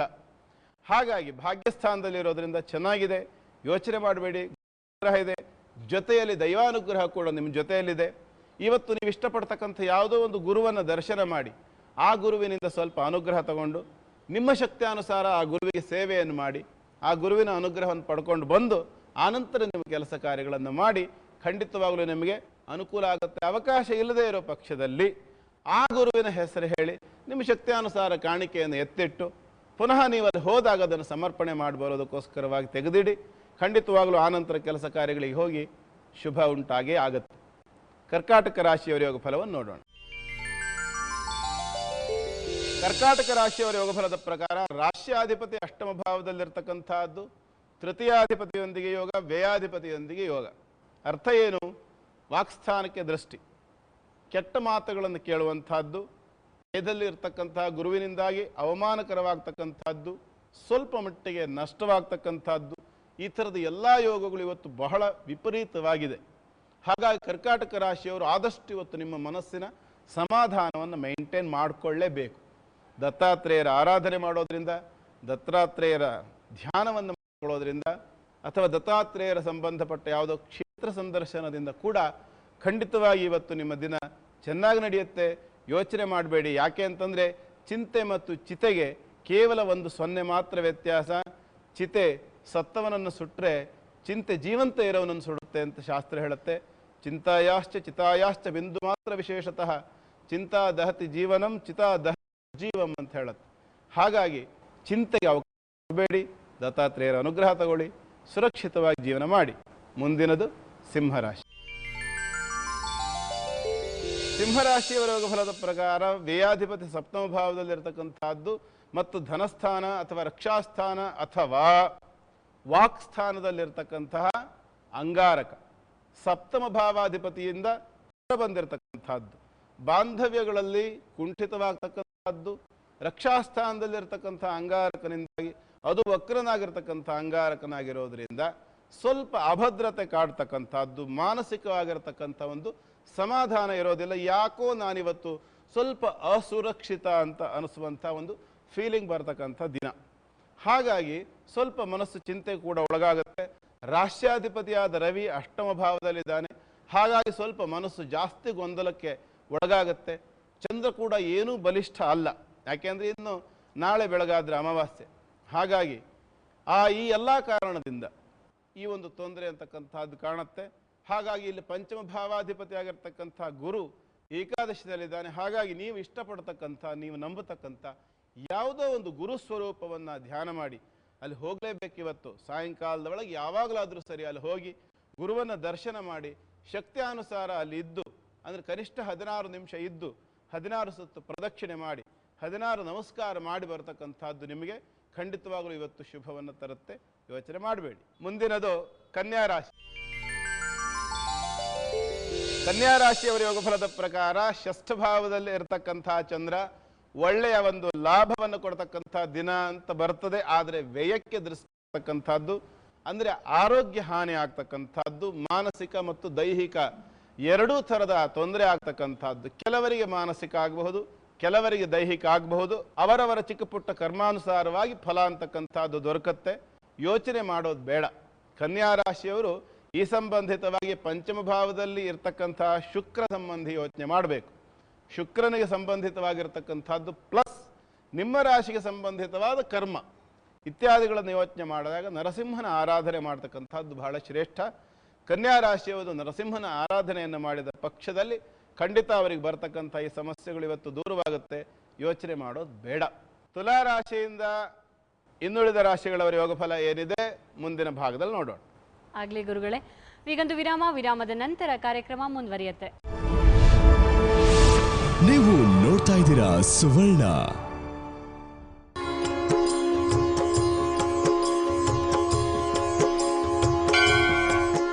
ಚಿಕ್ಕ ವಿರಾಮದ ನಂತರ ಮತ್ತೊಮ್ಮೆ ತಮ್ಮೆಲ್ಲರಿಗೂ ಮಹರ್ಷಿ ದರ್ಪಣ ಕಾರ್ಯಕ್ರಮಕ್ಕೆ ಆತ್ಮೀಯ ಸ್ವಾಗತ. ತುಲಾ ರಾಶಿಯವರಿಗೆ ಇವತ್ತು ಹೇಗಿದೆ ಗುರುಗಳೇ, ತಿಳಿಸ್ತೀರಾ? ನೋಡೋಣ. ಮೊದಲು ತುಲಾ ರಾಶಿ. ತುಲಾ ರಾಶಿಯವರ ಯೋಗದ ಪ್ರಕಾರ ಇವತ್ತು ಕೊಟ್ಟ ಮಾತಿಗೆ ತಪ್ಪತಕ್ಕಂಥ ದಿನ. ಯಾವುದೋ ಒಂದು ಕಾಲದಲ್ಲಿ ಯಾವುದೋ ಒಂದು ಕಾರಣದಿಂದ ಏನೋ ಒಂದು ವಿಚಾರಕ್ಕಾಗಿ ಮಾತು ಕೊಟ್ಬಿಟ್ಟಿದ್ದೀರಾ. ಆ ಮಾತನ್ನು ಪಾಲನೆ ಮಾಡೋಕ್ಕಾಗೋದಿಲ್ಲ, ಮನಸ್ಸಿಗೆ ನೋವಾಗ್ತಾ ಇದೆ, ತೊಂದರೆ ಆಗ್ತಿದೆ ಅನ್ನೋ ಕಾರಣಕ್ಕಾಗಿ ಆ ಮಾತನ್ನು ಮೀರಿ ನಡೀತೀರಾ. ಯಾವತ್ತೂ ಅಷ್ಟೇ, ಕೊಟ್ಟ ಮಾತಿಗೆ ತಪ್ಪಿ ನಡೆದರೆ ಮೆಚ್ಚನ ಪರಮಾತ್ಮನು. ಮಾತು ಕೊಡೋಕ್ಕಿದ್ರೆ ಯೋಚನೆ ಮಾಡಬೇಕು, ಕೊಟ್ಟ ಮೇಲೆ ಮಾತು ತಪ್ಪತಕ್ಕಂಥದ್ದು ತಪ್ಪಾಗತ್ತೆ. ಕೊಡೋಕ್ಕಿಂತ ಮುಂಚೆನೇ ಆಗೋಲ್ಲ ಹೇಳಿಬಿಡಿ, ಪ್ರಶ್ನೆ ಬೇರೆ. ಯೋಚನೆ ಮಾಡಿ ಕೊಟ್ಟ ಮಾತಿಗೆ ತಪ್ಪಬಾರ್ದು, ಕೊಟ್ಟ ಮಾತನ್ನು ಉಳಿಸ್ಕೋಬೇಕು. ಅದು ತಪ್ಪು ನಡೆದ್ರೆ ದಂಡನೆ ಆಮೇಲೆ ನೀವೇ ಕಟ್ಟಬೇಕಾಗತ್ತೆ. ಸರಸ್ವತಿಯ ಧ್ಯಾನ ಮಾಡಿ ಇವತ್ತು, ಯಾಕೆಂದ್ರೆ ವಾಗ್ದೇವಿ ಅವಳೆ, ವಾಗ್ವಚನಕಾರಿಣಿ ಅವಳೆ. ಹಾಗಾಗಿ ಸರಸ್ವತಿಯನ್ನು ಆರಾಧನೆ ಮಾಡ್ಕೊಳ್ಳಿ. ಕೊಟ್ಟ ಮಾತನ್ನು ಉಳಿಸ್ಕೊಳ್ಳುವಂಥ ಒಂದು ಶಕ್ತಿ ಕೊಡು ತಾಯಿ ಅಂತ ಆಕೆಯನ್ನು ಬೇಡ್ಕೊಳ್ಳಿ. ಖಂಡಿತವಾಗಲೂ ನೀವು ಕೊಟ್ಟ ಮಾತನ್ನು ಹೇಗೆ ನೀವು ಉಳಿಸ್ಕೋಬೋದು ಅನ್ನೋ ದಾರಿನ ಅವಳೇ ತೋರಿಸ್ತಾಳೆ. ಯೋಚನೆ ಮಾಡೋದು ಬೇಡ. ವೃಶ್ಚಿಕ ರಾಶಿ ಯೋಗ ಫಲ ನೋಡೋಣ. ವೃಶ್ಚಿಕ ರಾಶಿಯವರ ಯೋಗ ಫಲದ ಪ್ರಕಾರ ಇವತ್ತು ಕೆಲಸ ಚೆನ್ನಾಗಿ ನಡೀತದೆ, ದಿನ ಚೆನ್ನಾಗಿದೆ, ಎಲ್ಲ ಸರಿ, ಆರೋಗ್ಯ ಚೆನ್ನಾಗಿದೆ, ಮಾನಸಿಕವಾದಂಥ ಸ್ಥಿತಿಗತಿ ಕೂಡ ಉತ್ತಮವಾಗಿದೆ. ಆದರೆ ಗುರು ಸಮಾನರು ಅಥವಾ ದೊಡ್ಡವರಿಂದ ಸ್ವಲ್ಪ ಮಟ್ಟಿಗೆ ಬಯಸ್ಕೊಳ್ತಕ್ಕಂಥ ದಿನ. ಯಾವ ತಪ್ಪಿಗಾಗಿ ಅಂತಲ್ಲ, ಮಿಸ್ಅಂಡರ್ಸ್ಟ್ಯಾಂಡಿಂಗ್ ಅಥವಾ ಏನು ಹೇಳ್ತಾರೆ ಕಮ್ಯುನಿಕೇಷನ್ ಗ್ಯಾಪ್. ಆದ್ದರಿಂದಾಗಿ ನಿಮ್ಮ ವಿಚಾರಗಳು ಅವರಿಗೆ ಪೂರ್ಣವಾಗಿ ಗೊತ್ತಾಗಿರೋದಿಲ್ಲ. ಹಾಗಾಗಿ ಅವರು ಅರ್ಥ ಮಾಡ್ಕೊಳ್ಳದೆ ನಿಮ್ಮನ್ನು ದೂರ್ತಕ್ಕಂಥ ಯೋಗ ಅಂತ ಹೇಳ್ಬೋದು. ಹಾಗಾಗಿ ಅವರಿಗೆ ಸ್ವಲ್ಪ ಅರ್ಥ ಮಾಡಿಸಿ ಸಮಾಧಾನವಾಗಿ. ಯಾಕೆ ಅಂತಂದರೆ ನಮಗಿಂತ ದೊಡ್ಡವರ ಮುಂದೆ ನಾವು ಸೋತ್ರೆ ಅದು ಸೋಲಲ್ಲ, ಗೆದ್ದರೆ ಗೆಲುವಲ್ಲ. ಯಾಕೆ ಅಂತಂದರೆ ಗೆದ್ದರೆ ಸೋತ ಹಾಗೆ, ಸೋತ್ರ ಬದುಕಿದ ಹಾಗೆ. ಕೆಲವು ವಿಚಾರಗಳಲ್ಲಿ ಗೆದ್ದರೆ ಸೋತ ಹಾಗೆ, ಸೋತ್ರ ಸತ್ತ ಹಾಗೆ ಅಂತ ತಿಳಿದವರು ಹೇಳಿದ್ದಾರೆ. ಆದರೆ ಇಲ್ಲಿ ಹಾಗಲ್ಲ, ದೊಡ್ಡವರ ಎದುರುಗಡೆ ಗೆದ್ದರೆ ಸೋತ ಹಾಗೆ, ಸೋತ್ರ ಬದುಕಿದ ಹಾಗೆ. ಹಾಗಾಗಿ ಅಂಥವ್ರ ಮುಂದೆ ಸೋತ್ ನಡೀರಿ, ಏನು ತೊಂದರೆ ಇಲ್ಲ. ನಿಮ್ಮ ತಂದೆ ತಾಯಿಗಳ ಕಾಲನ್ನು ನಮಸ್ಕಾರ ಮಾಡಿ ಪೂಜೆ ಮಾಡ್ತಕ್ಕಂಥದ್ದು ಇವತ್ತು ಯಾವ ರೀತಿಯಲ್ಲಿ ಸಾಧ್ಯವೋ ಆ ರೀತಿಯಲ್ಲಿ ನಿಮ್ಮ ತಂದೆ ತಾಯಿಗಳ ಸೇವೆಯನ್ನು ಮಾಡಿದರೆ ಖಂಡಿತವಾಗಲೂ ವೃಶ್ಚಿಕ ರಾಶಿಯವರ ಇವತ್ತಿನ ದಿನ ಸುಖಮಯವಾಗಿರುತ್ತೆ. ಮುಂದಿನದು ಧನುರಾಶಿ. ಧನುರಾಶಿಯವರ ಯೋಗ ಫಲದ ಪ್ರಕಾರ ಅಷ್ಟಮಾಧಿಪತಿ ತೃತೀಯದಿಂದ ಭಾಗ್ಯಕ್ಕೆ ದೃಷ್ಟಿ ಕೊಡ್ತಕ್ಕಂಥದ್ದು. ಆರೋಗ್ಯ ಬಹಳ ಬೇಗ ಸುಧಾರಣೆ ಆಗ್ತಕ್ಕಂಥ ಎಲ್ಲ ಲಕ್ಷಣ ಇದೆ. ವಕ್ರನಾಗಿರ್ತಕ್ಕಂಥ ಅಂಗಾರಕ, ಆಪರೇಷನ್ ಇತ್ಯಾದಿಗಳು ಆಗಿರ್ತಕ್ಕಂಥವರಿಗೆ, ಧನುರಾಶಿಯವರಿಗೆ ಅದು ಸರಿ ಹೋಗ್ತಕ್ಕಂಥದ್ದು. ಬೆನ್ನು ಮೂಳೆ ಏನಿದೆ ಅಲ್ಲಿ ಬರ್ತಕ್ಕಂಥ ನೋವಿಗಾಗಿ ಆಪರೇಷನ್ ಮಾಡಬೇಕು ಅಂತ ಡಾಕ್ಟರ್ ಹೇಳಿದರೆ ಖಂಡಿತ ಮಾಡಿಸ್ಕೊಳ್ಳಿ, ನಿಮ್ಮ ಆರೋಗ್ಯ ಗ್ಯಾರಂಟಿ ಸುಧಾರಣೆ ಆಗುತ್ತೆ, ಯೋಚನೆ ಮಾಡಬೇಡಿ. ಆದರೆ ಆನಂತರದಲ್ಲಿ ನಡಿಬೇಕಾದಂತಹ ಶುಶ್ರೂಷೆ, ಆರೈಕೆ ಏನಿದೆ ಅದನ್ನು ಕ್ರಮವತ್ತಾಗಿ ಸರಿಯಾಗಿ ನಿರೀಕ್ಷೆಯಿಂದ, ಶ್ರದ್ಧೆಯಿಂದ, ನಿಷ್ಠೆಯಿಂದ ಮಾಡಿ. ಖಂಡಿತವಾಗಲೂ ನಿಮ್ಮ ಆರೋಗ್ಯ ಸುಧಾರಣೆ ಆಗುತ್ತೆ, ಯೋಚನೆ ಮಾಡೋದು ಬೇಡ. ಈ ಸಂದರ್ಭದಲ್ಲಿ ಸುಬ್ರಹ್ಮಣ್ಯನ ಆರಾಧನೆ ಮಾಡೋದು, ಕ್ಷೇತ್ರ ದರ್ಶನ ಮಾಡೋದು, ಅಥವಾ ಯಾವುದೋ ಒಂದು ರೀತಿಯಲ್ಲಿ ಅವನ ಸೇವೆ ಮಾಡ್ತಕ್ಕಂಥದ್ದು, ಪ್ರಸಾದವನ್ನು ಪಡೆಯತಕ್ಕಂಥದ್ದು ಕೂಡ ನಿಮಗೆ ಒಳ್ಳೆಯ ಫಲವನ್ನು ಕೊಡುತ್ತೆ. ಮುಂದಿನದು ಮಕರ ರಾಶಿ. ಮಕರ ರಾಶಿಯವರ ಯೋಗ ಫಲದ ಪ್ರಕಾರ ವಿವಾಹಾದಿ ಮಂಗಳ ಕಾರ್ಯಗಳಿಗೆ ಹೊರಡ್ತಕ್ಕಂಥವರಿಗೆ ವಿಘ್ನ. ಆ ಪ್ರಯತ್ನಗಳಿಗೆ ಯಾರು ಮುನ್ನುಗ್ಗಿ ಹೋಗ್ತಾರಲ್ಲ ಅಂಥವರಿಗೆ ಸ್ವಲ್ಪ ತೊಂದರೆ ಆಗ್ತಕ್ಕಂಥ ದಿನ. ಹೇಗೂ ವರ್ಷದ ಕೊನೆ ಅಮಾವಾಸ್ಯೆ ಬಂದಿದೆ, ಇಷ್ಟೇ ದಿವಸ ತಡ್ಕೊಂಡಿದ್ದೀರಾ, ಇನ್ನು 4 ದಿವಸ ಹೋಗಲಿ, ಅಮಾವಾಸ್ಯೆ ಯುಗಾದಿ ಎಲ್ಲ ರಗಳೆ ಕಳಿಲಿ.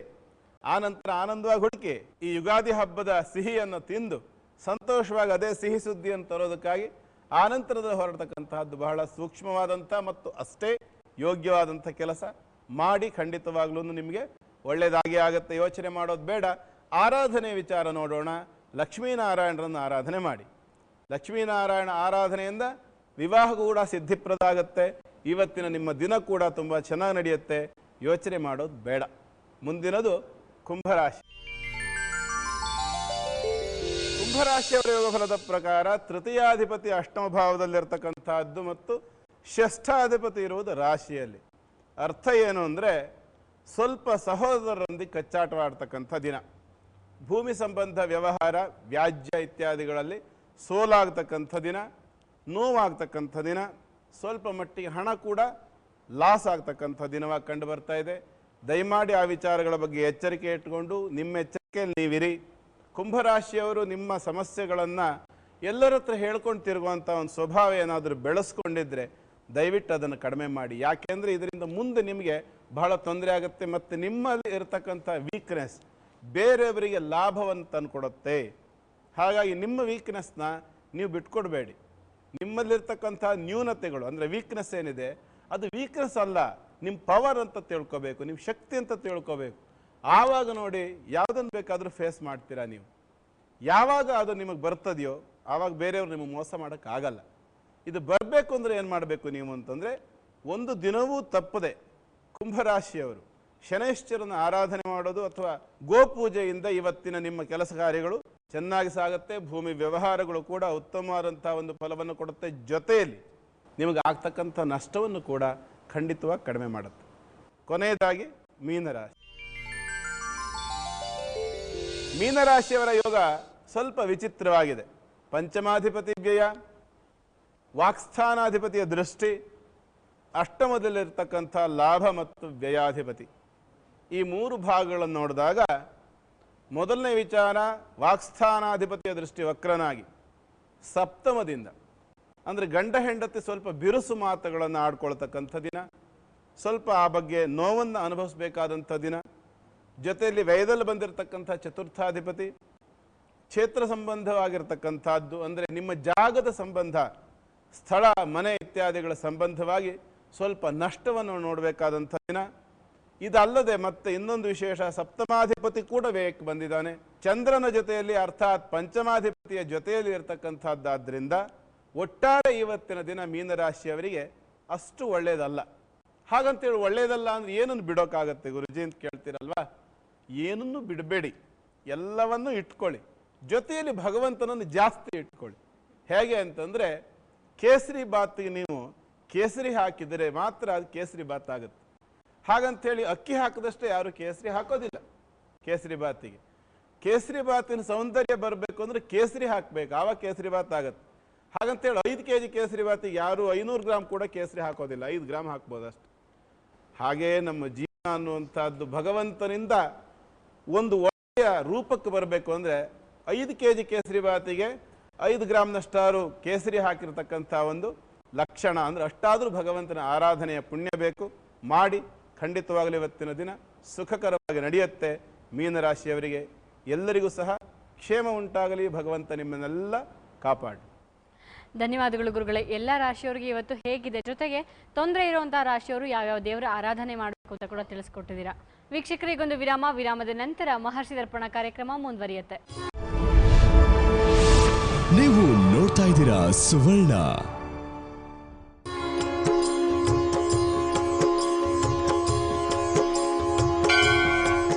ವಿರಾಮದ ನಂತರ ಮತ್ತೊಮ್ಮೆ ತಮ್ಮೆಲ್ಲರಿಗೂ ಮಹರ್ಷಿ ದರ್ಪಣ ಕಾರ್ಯಕ್ರಮಕ್ಕೆ ಆತ್ಮೀಯ ಸ್ವಾಗತ. ಸಾಕಷ್ಟು ಜನ ನಮ್ಮ ಕಾರ್ಯಕ್ರಮಕ್ಕೆ ಪತ್ರವನ್ನು ಬರೆದಿದ್ದೀರಾ. ಇವತ್ತೊಂದು ಪತ್ರವನ್ನು ಓದ್ತಾ ಇದ್ದೀನಿ ವೀಕ್ಷಕರೇ. ಗುರುಗಳೇ, ಈ ಕವಿತಾ ಅನ್ನೋರು ಬರೀತಾ ಇದ್ದಾರೆ. ಯಾವ ಊರಿಂದ ಅಂತ ಅವ್ರು ಬರ್ದಿಲ್ಲ. ಅವ್ರು ಹುಟ್ಟಿದ ದಿನಾಂಕ 15/12/1989, ಮಿಥುನ ರಾಶಿ, ಮೃಗಶಿರ ನಕ್ಷತ್ರನಂತೆ. ಅವ್ರ ಮದುವೆ ಆದ ದಿನಾಂಕ 23/5/2012 ಬುಧವಾರ. ಮದುವೆ ಆಗಿ 1 ವರ್ಷ ಆದ್ಮೇಲೆ 10 ತಿಂಗಳಾದ್ರೂ ನನಗಿನ್ನೂ ಮಕ್ಕಳಾಗಿಲ್ಲ. ಆದ್ರೆ 1 ವರ್ಷದ ಹಿಂದೆ ನನಗೆ ಒಂದು ಮಗುವಿಗೆ, ಅಂದ್ರೆ 1.5 ತಿಂಗಳಿಗೆ ಅಬಾರ್ಷನ್ ಆಯ್ತು. ಅದಾದ್ಮೇಲೆ ಮಗುವಿಗಾಗಿ ತುಂಬಾನೇ ನಾನು ಯೋಚನೆ ಮಾಡ್ತಿದ್ದೀನಿ. ನನಗೆ ದೇವರಿಗೆಲ್ಲ ಹರಕೆ ಹೊತ್ತಿದ್ದೀನಿ. ನಂಗೆ ಯಾವಾಗ ಮಕ್ಕಳಾಗೋ ಒಂದು ಅವಕಾಶ ಇದೆ, ತೊಂದರೆ ಇಲ್ವಾ ಈ ರೀತಿ ಅಬಾರ್ಷನ್ ಆಗಿದ್ರಿಂದ? ಜಾತಕ ನೋಡಿ ದಯವಿಟ್ಟು ಹೇಳಿ, ಅಂದ್ರೆ ಈ ಪ್ರಶ್ನೆ ಮೂಲಕ ನಂಗೆ ಏನಾದ್ರು ದೋಷ ಇದೆಯಾ ಅಲ್ವಾ ನೋಡಿ ಹೇಳಿ. ಆ ರೀತಿ ಏನಾದ್ರು ದೋಷ ಇದ್ರೆ ಅದಕ್ಕೇನು ಪರಿಹಾರ ಮಾಡ್ಕೋಬೇಕು ಅಂತ ಕೂಡ ತಿಳಿಸ್ಕೊಡಿ ಅಂತ ಕೇಳಿದ್ದಾರೆ. ಹಾಗೇನೆ ಅವರೊಂದು ಬ್ಯೂಟಿ ಪಾರ್ಲರ್ ಇಟ್ಟಿದಾರಂತೆ ಮನೆಯಲ್ಲಿ, ಅದನ್ನ ಹೊರಗಡೆ ಅಂಗಡಿಯಾಗಿ ಮಾರ್ಪಾಡು ಮಾಡ್ಕೋಬೇಕು ಅಂತ ನನ್ನ ಆಸೆ. ಅದು ಸಾಧ್ಯ ಆಗತ್ತಾ ಅಂತ ಕೂಡ ಕೇಳಿದ್ದಾರೆ. ಕವಿತಾ ಅವರು ಯಾವ ಊರಿನಿಂದ ಅಂತ ಬರೆದಿಲ್ಲ, ಇರ್ಲಿ ಪರವಾಗಿಲ್ಲ, ತೊಂದರೆ ಇಲ್ಲ. ಕವಿತಾ ಅವರೇ, ನೀವು ಹೇಗೂ ಪತ್ರ ಬರೆದಿದ್ದೀರಾ, ಕಾರ್ಯಕ್ರಮ ನೋಡ್ತೀರಾ. 2 ವಿಚಾರ ನಾನು ನಿಮಗೆ ತಿಳಿಸ್ತೀನಿ, ಚೆನ್ನಾಗಿ ನೆನ್ಪಿಟ್ಕೊಳ್ಳಿ. ಮೊದಲನೇದು, ಭಗವಂತ ಕ್ರೂರಿ ಅಲ್ಲ, ಬಹಳ ದಯಾಮಯ ಅವನು. ಹಾಗಾಗಿ ಅವನಲ್ಲಿ ಯಾವತ್ತೂ ಬೆಳಕೆ ಹೊರತು ಕತ್ತಲಿಲ್ಲ. ಯೋಚನೆ ಮಾಡಬೇಡಿ, ನಿಮ್ಮ ಮಡಲು ಖಂಡಿತವಾಗಿ ತುಂಬುತ್ತೆ, ಇದಂತೂ ಗ್ಯಾರಂಟಿ ಪಕ್ಕ. ಇನ್ನೊಂದು ಮಾತು ಹೇಳ್ತೀನಿ, ಅಬಾರ್ಷನ್ ಆಯಿತು ಅನ್ನೋ ಕಾರಣಕ್ಕಾಗಿ ಮುಂದೆ ಮಕ್ಕಳಾಗೋದೇ ಇಲ್ಲ ಅನ್ನುವಂಥದ್ದು ಹುಚ್ಚು ಕಲ್ಪನೆ. ಖಂಡಿತವಾಗಲೂ ಅವಕಾಶಗಳು ಬೇಕಷ್ಟಿರುತ್ತೆ. ದೈಹಿಕವಾದ ಆರೋಗ್ಯದ ಜೊತೆಯಲ್ಲಿ ಮಾನಸಿಕ ಆರೋಗ್ಯ ಕೂಡ ಸ್ವಲ್ಪ ಕಾಪಾಡ್ಕೊಳ್ಳಿ. ಇನ್ನು ಮಕ್ಕಳಾಗೋದಕ್ಕೆ ಏನು ಬಾಧೆ ಇದೆ, ನಿಮಗೆ ತೊಂದರೆ ಏನಿದೆ ನಿಮ್ಮ ಸಂತಾನಕ್ಕೆ ಸಂಬಂಧಪಟ್ಟು ಅಂತ ನಾನು ಪ್ರಶ್ನೆ ನೋಡಿ ಉತ್ತರ ಕೊಡ್ತೀನಿ ನಿಮಗೆ. ಜೊತೆಯಲ್ಲಿ ನಿಮ್ಮ ಬ್ಯೂಟಿ ಪಾರ್ಲರ್ ಹೊರಗಡೆ ಮಾಡಬೇಕು ಅಂತ ಅಲ್ವಾ ಅವ್ರ ಪ್ರಶ್ನೆ, ಈಗ ಮನೆಯಲ್ಲೇ ನಡೆಸ್ತಾ ಇದ್ದೀವಿ, ಹೊರಗಡೆ ಮಾಡಬೇಕು ಅಂತ. ಆಯ್ತು, ಅದಕ್ಕೂ ಸಹ ಉತ್ತರ ಕೊಡ್ತೀನಿ. ಆರೂಢ ಪ್ರಶ್ನೆ ಲಗ್ನದಲ್ಲಿ ನೋಡಿಕೊಟ್ಟು ನಿಮ್ಮ ಪ್ರಶ್ನೆಗೆ ಉತ್ತರ ಕೊಡ್ತೀನಿ.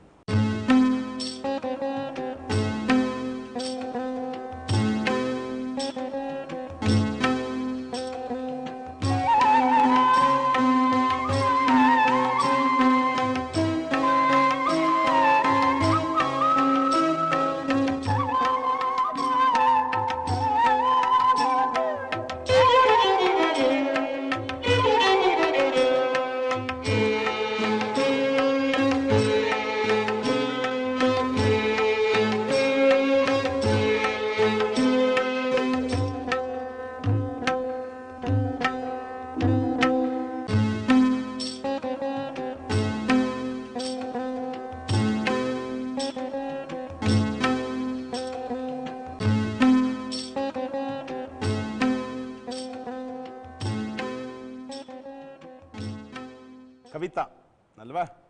ಕವಿತಾ ಅವರೇ, ನಿಮ್ಮ ಸಂತಾನದ ಬಗ್ಗೆ ಪ್ರಶ್ನೆ ಕೇಳಿದ್ದೀರಾ. ಮೃಗಶಿರ ನಕ್ಷತ್ರ, ಮಿಥುನ ರಾಶಿ ಅಂತ ಕೂಡ ಹೇಳಿದ್ದೀರಾ. ಯೋಚನೆ ಮಾಡಬೇಡಿ, ಪ್ರಶ್ನೆ ಭಾಗದಲ್ಲಿ ಬಂದಿರುವಂತೆ ಯೋಚನೆ ಮಾಡಿದಾಗ ಸ್ವಲ್ಪ ನಿಮ್ಮ ನಾಳಗಳಲ್ಲಿ, ಗರ್ಭನಾಳ ಇರ್ಬೋದು ಅಥವಾ ಒಟ್ಟಾರೆ ಗರ್ಭಾಶಯಕ್ಕೆ ಸಂಬಂಧಪಟ್ಟಂತಹ ಒಂದು ಜಾಗ ಏನಿದೆ ಆ ಭಾಗದಲ್ಲಾದ ವ್ಯತ್ಯಾಸದಿಂದ ಅಬೋಷನ್ ಆದ್ದೇ ಹೊರತು ಬೇರೆ ಏನು ತೊಂದರೆಯಿಂದ ಅಲ್ಲ. ಯೋಚನೆ ಮಾಡೋದು ಬೇಡ. ನೀವು ಇದಕ್ಕೆ ಕೆಲವು ಧರ್ಮ ಕಾರ್ಯಗಳನ್ನು ಹೇಳ್ತೀನಿ, ಮಾಡಿ, ಖಂಡಿತವಾಗ್ಲೂ ಒಳ್ಳೆಯದಾಗುತ್ತೆ. ಇನ್ನು ಬ್ಯೂಟಿ ಪಾರ್ಲರ್ನ ವಿಚಾರ ಕೇಳಿದ್ರಿ, ನೀವು ಹೊರಗಡೆ ವ್ಯವಹಾರ ಮಾಡೋದಿದ್ರೆ ಜೂನ್ 22ರ ನಂತರ ಮಾಡೋದು ಬಹಳ ಒಳ್ಳೆಯದು. ಅಷ್ಟರ ಒಳಗಡೆ ಹೊರಗಡೆ ವ್ಯವಹಾರಗಳನ್ನು ಮತ್ತೆ ನಿಮ್ಮ ವಿಸ್ತಾರವಾಗಿಗೊಳಿಸ್ಕೊಳ್ತಕ್ಕಂಥದ್ದು, ಅಥವಾ ಏನು ಬ್ಯೂಟಿ ಪಾರ್ಲರ್ ಹೊರಭಾಗದಲ್ಲಿ ಮಾಡ್ತೀನಿ ಅಂತ ಯೋಚನೆ ಮಾಡ್ತಿದ್ದೀರಾ, ಜೂನ್ 22ನೇ ತಾರೀಕಿನವರೆಗೆ ಬೇಡ. ಆ ನಂತರದಲ್ಲಿ ಅದಕ್ಕೆ ಅವಕಾಶ ಒದಗಿ ಬರುತ್ತೆ, ಮಾಡ್ಕೊಳ್ಳಿ, ತೊಂದರೆ ಇಲ್ಲ. ಅಲ್ಲಿವರೆಗೆ ಅದನ್ನು ಸ್ವಲ್ಪ ಹಾಗೆ ಪೆಂಡಿಂಗ್ನಲ್ಲಿ ಇಡಿ. ಇನ್ನು ಸಂತಾನಕ್ಕೆ ಸಂಬಂಧಪಟ್ಟು ಏನು ಮಾಡಬೇಕು ಅಂತ ಹೇಳಿದ್ದೆ ನಿಮಗೆ, ಹೇಳ್ತೀರಿ. ಸರಿಯಾಗಿ ಗಮನ ಇಟ್ಕೊಂಡು ಅದೇ ರೀತಿ ಆಚರಣೆ ಮಾಡಿ, ಖಂಡಿತ ಸಂತಾನವಾಗುತ್ತೆ. ರಕ್ತನಾಳಗಳಲ್ಲಿ, ಗರ್ಭನಾಳಗಳಲ್ಲಿ ಇರತಕ್ಕಂಥ ದೋಷ ಇದಕ್ಕೆ ಕಾರಣ ಆಗಿದೆ, ಹಾಗಾಗಿ ಅಬೋಷನ್ ಆಗಿದೆ. ಇದನ್ನು ಸರಿ ಮಾಡ್ಕೊಳ್ಬೇಕಿದ್ರೆ ಗರಿಕೆಯ ಕಷಾಯವನ್ನು ಮಾಡ್ಕೊಂಡು ಕುಡಿಬೇಕು. ಈ ಹಿಂದೆ ನಾನು ಹಲವು ಬಾರಿ ಹೇಳಿದ್ದೀನಿ, ಇನ್ನೊಂದು ಸಾರಿ ಹೇಳ್ತೀನಿ. ಬೇರಿನ ಸಮೇತ ತಂದು ಗರಿಕೆನ ಚೆನ್ನಾಗಿ ತೊಳೆದು ಮಣ್ಣಿನ ಅಂಶಗಳನ್ನೆಲ್ಲ ತೆಗೆದು ಆಮೇಲೆ ಅದನ್ನು ಅರೆದು ಬಿಟ್ಟು ನೀರಿನಲ್ಲಿ ಹಾಕಿ ಕುದಿಸೋದು. 5 ಅಥವಾ 6 ಲೀಟರ್ನಷ್ಟು ನೀರನ್ನು 2 ಅಥವಾ 3 ಲೀಟರ್ ಬರೋಷ್ಟು, ಅಂದರೆ ಅರ್ಧ ಪ್ರಮಾಣಕ್ಕೆ ಬರೋಷ್ಟರವರೆಗೂ ಕುದಿಸ್ಬೇಕು. ಆಮೇಲೆ ಅದನ್ನು ಹತ್ತಿಯ ಬಟ್ಟೆ, ಅಂದರೆ ಕಾಟನ್ ಬಟ್ಟೆನಲ್ಲಿ ಚೆನ್ನಾಗಿ ಅದನ್ನು ಸೋಸಬೇಕು. ಮಣ್ಣಿನ ಅಂಶ ಸ್ವಲ್ಪ ಕೂಡ ಇಲ್ಲದೇ ಇದ್ದ ಹಾಗೆ ಸೋಸಬೇಕು. ಯಾವಾಗ ನಿಮ್ಮ ತಿಂಗಳ ಋತುಚಕ್ರದಲ್ಲಿ 5ನೇ ದಿನ ಕಳೆಯುತ್ತೆ, 6ನೇ ದಿನದಿಂದ ಪ್ರಾರಂಭ ಮಾಡಿ ಒಟ್ಟು 24 ದಿನಗಳ ಕಾಲ ಪ್ರತಿದಿನ ಬೆಳಿಗ್ಗೆ ಮತ್ತು ರಾತ್ರಿ ಖಾಲಿ ಹೊಟ್ಟೆಗೆ 20 ml ನಷ್ಟು ಕುಡಿದ್ರೆ ಸಾಕು. ಆ ನಾಳಗಳಲ್ಲಿರ್ತಕ್ಕಂಥ ದೋಷ ಪೂರ್ಣವಾಗಿ ಹೊರಟು ಹೋಗುತ್ತೆ. ಜೊತೆಯಲ್ಲಿ ಸ್ವಲ್ಪ ಸರ್ಪದ ಆರಾಧನೆ ಮಾಡ್ತಕ್ಕಂಥದ್ದು, ಸುಬ್ರಹ್ಮಣ್ಯನ ಸಂಬಂಧಿತವಾದ ಕ್ಷೇತ್ರ ಸಂದರ್ಶನ, ಆಸ್ತೇಶಾದಿ ಪೂಜೆಯನ್ನು ಮಾಡ್ತಕ್ಕಂಥದ್ದು, ಪುತ್ರ ಸಂತಾನಕ್ಕೋಸ್ಕರವಾಗಿ ವಲ್ಲಭ ಮಹಾಗಣಪತಿಯ ಆರಾಧನೆ ಮಾಡೋದು ತುಂಬ ಒಳ್ಳೆಯದು. ಗಣಪತಿಯ ತೊಡೆ ಮೇಲೆ ವಲ್ಲಭೆಯನ್ನು, ಅಂದರೆ ಸಿದ್ಧಿ ಬುದ್ಧಿಯರನ್ನು ಕೂಡಿಸ್ಕೊಂಡಿರ್ತಕ್ಕಂತಹ ವಲ್ಲಭ ಮಹಾಗಣಪತಿಯ ಸ್ವರೂಪವನ್ನು ಪೂಜೆ ಮಾಡ್ಕೊಳ್ಳಿ. ಆ ಗಣಪತಿಗೆ ಬೇಕಾಗಿರ್ತಕ್ಕಂಥದ್ದು ಪ್ರಧಾನವಾಗಿ ಗರಿಕೆ. ಆ ಗರಿಕೆಯನ್ನು ಅರ್ಚನೆಗಾಗಿ ಉಪಯೋಗಿಸೋದು. ಪ್ರಸಾದ ರೂಪದಲ್ಲಿ 3 ಗರಿಕೆಗಳನ್ನು ನೀವು ತಿಂದರೆ ಸಾಕು, ನಿಮ್ಮ ಎಲ್ಲ ಸಮಸ್ಯೆಗಳು ಪರಿಹಾರವಾಗುತ್ತೆ. ಖಂಡಿತವಾಗಿ ಸಂತಾನ ಕೂಡ ನಿಮ್ಗೆ ಆಗೇ ಆಗುತ್ತೆ. ಯೋಚನೆ ಮಾಡಬೇಡಿ, ಪಾಲನೆ ಮಾಡಿ, ಒಳ್ಳೆಯದಾಗಲಿ. ಗುರುಗಳೇ, ಮುಂದಿನ ಪತ್ರ ಮುರಳೀಕೃಷ್ಣ ಅನ್ನೋರು ಬೆಂಗಳೂರಿನ ಶ್ರೀನಗರದಿಂದ ಬರೆದಿದ್ದಾರೆ. ಮಗಳ ಹೆಸರು ರಜತಾ ಅಂತ, ಹುಟ್ಟಿದ ದಿನಾಂಕ 28/10/1994, ಶುಕ್ರವಾರ, ಸಮಯ ರಾತ್ರಿ 8:35. ಮಗಳು BCom ಓದ್ತಾ ಇದ್ದಾರಂತೆ. ಮುಂದಿನ ಭವಿಷ್ಯ ಹೇಗಿದೆ, ಅವಳಿಗೆ ಯಾವಾಗ ಮದುವೆ ಸೆಟ್ ಆಗಬಹುದು, ಹಾಗೆ ಅವಳು BCom ಮುಗಿಸಿದ್ಮೇಲೆ ಏನು ಓದಿದ್ರೆ ಚೆನ್ನಾಗಿರುತ್ತೆ ಅವಳ ಜೀವನ ಅಂತ ಹೇಳಿ ಅವ್ರ ತಂದೆ ಪ್ರಶ್ನೆಯನ್ನ ಕೇಳಿದ್ದಾರೆ. ರಜತಾ ಅಂತ ಮಗಳ ಹೆಸರು. ಪ್ರಶ್ನೆ ಕೇಳಿದವ್ರ ತಂದೆ ಹೆಸರೇನು? ಮುರಳೀಕೃಷ್ಣ. ಮುರಳೀಕೃಷ್ಣ ಅವರೇ, ನಿಮ್ಮ ಮಗಳು ರಜತಾ ಬಗ್ಗೆ ಪ್ರಶ್ನೆ ಕೇಳಿದ್ದೀರಾ. ಖಂಡಿತವಾಗಲೂ ಶಂಖಪಾದ ಪ್ರಶ್ನೆ ನೋಡಿಕೊಂಡು ನಿಮಗೆ ಆ ಒಂದು ವಿಚಾರಕ್ಕೆ ಉತ್ತರ ಕೊಡ್ತೀನಿ.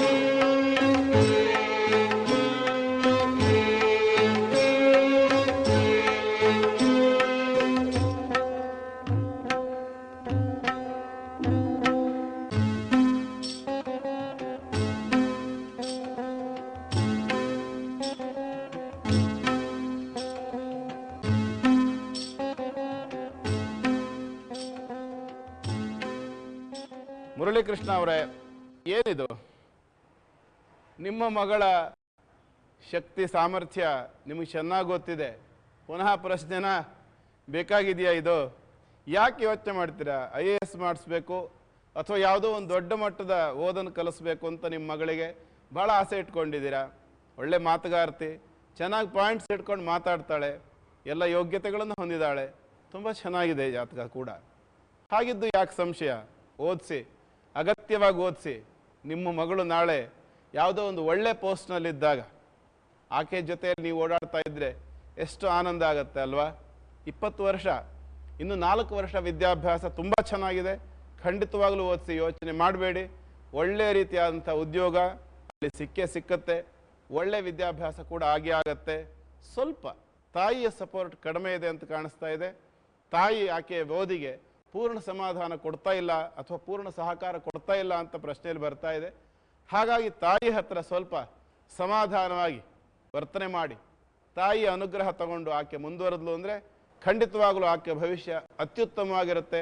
ಪ್ರತಿನಿತ್ಯ ಆಕೆ ತನ್ನ ತಾಯಿಗೆ ಕಾಲ್ಮುಟ್ಟು ನಮಸ್ಕಾರ ಮಾಡಲಿ, ಎದ್ದು ಕೂಡಲೇ ಏನೇ ಸಮಸ್ಯೆ ಇದ್ರೂ ಪರಿಹಾರವಾಗಿ ಆಕೆಯ ಜೀವನ ಖಂಡಿತವಾಗಲೂ ಸುಂದರವಾಗಿರುತ್ತೆ.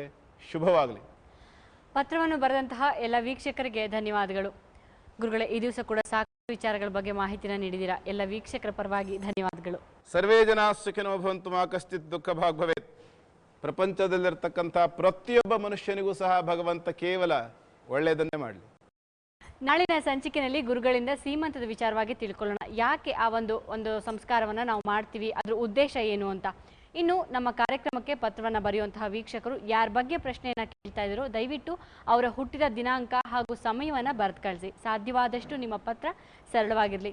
ಮತ್ತು ನೀವು ನೇರವಾಗಿ ಗುರೂಜಿ ಜೊತೆ ಮಾತಾಡಬೇಕು ಅಂದರೆ ಮಹರ್ಷಿ ದರ್ಪಣ ಕಾರ್ಯಕ್ರಮ ನಡೀತಾ ಇರುವಾಗ ನಿಮ್ಮ ಟಿವಿ ಪರದೆ ಮೇಲೆ ಒಂದು ದೂರವಾಣಿ ಸಂಖ್ಯೆ ಕಾಣಿಸುತ್ತೆ. ದಯವಿಟ್ಟು ಆ ಸಂಖ್ಯೆಗೆ ನೀವು ಸಂದೇಶವನ್ನು ಕಳಿಸಿದ್ರೆ ನಾವೇ ನಿಮಗೆ ಕರೆಯನ್ನು ಮಾಡ್ತೀವಿ. ನೀವು ನೇರವಾಗಿ ಗುರೂಜಿ ಜೊತೆ ಮಾತಾಡಬಹುದು. ಈಗೊಂದು ವಿರಾಮದ ನಂತರ ಮುದ್ರೆಗಳ ಬಗ್ಗೆ ತಿಳ್ಕೊಳ್ಳೋಣ. ನೀವು ನೋಡ್ತಾ ಇದ್ದೀರಾ ಸುವರ್ಣ.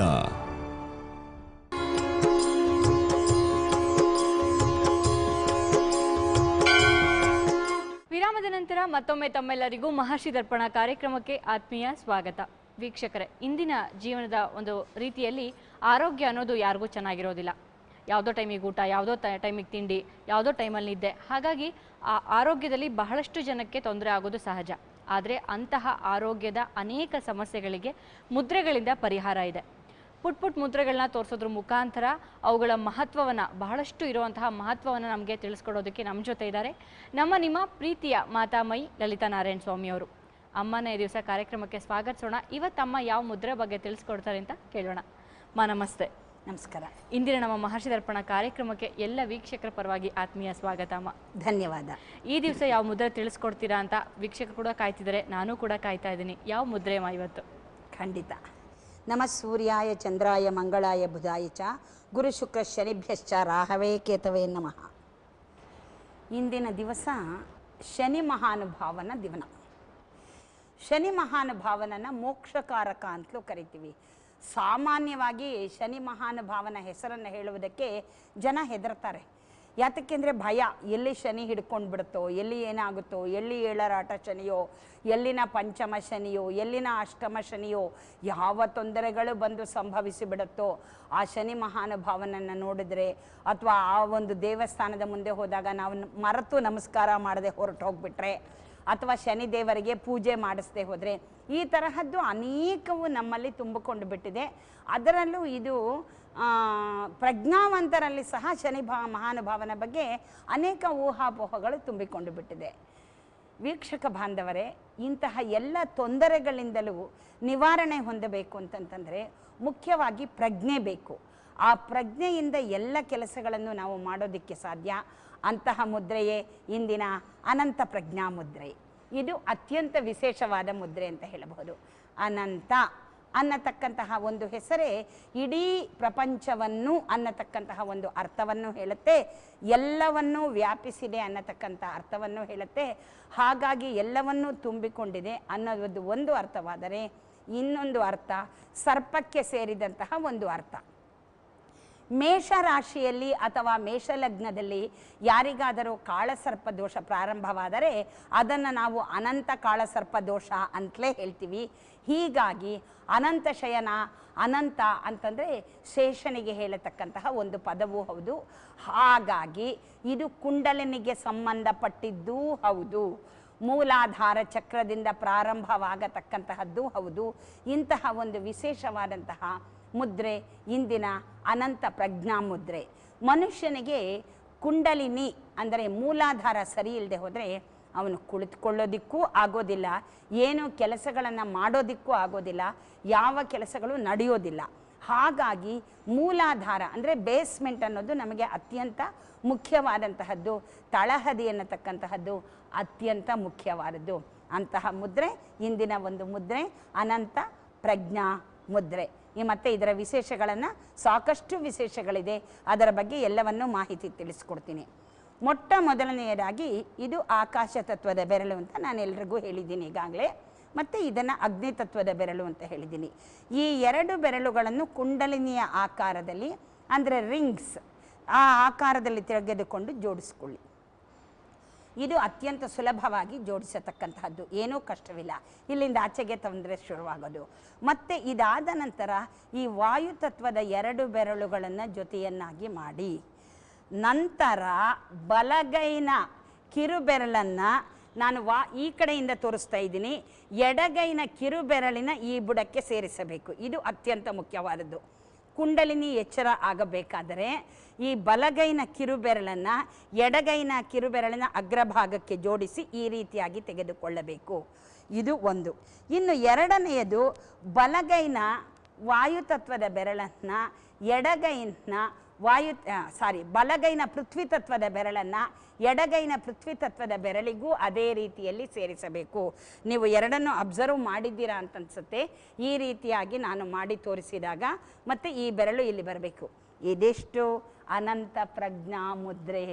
ಮೊಟ್ಟ ಮೊದಲು ಮಾಡತಕ್ಕಂತಹದ್ದು ಸುಲಭವೇ, ಆದರೆ ನಂತರ ಇದನ್ನು ಮಾಡತಕ್ಕಂತಹದ್ದು ಸ್ವಲ್ಪ ಕಠಿಣ ಅನಿಸುತ್ತೆ. ಮತ್ತೊಮ್ಮೆ ಮಾಡಿ ತೋರಿಸ್ತಾ ಇದ್ದೀನಿ. ಆಕಾಶ ತತ್ವದ ಬೆರಳು, ಹೆಬ್ಬೆರಳು ಎರಡನ್ನ ರಿಂಗ್ಸ್ ಕುಂಡಲಿನಿ ಆಕಾರದಲ್ಲಿ ತೆಗೆದುಕೊಳ್ಳಿ.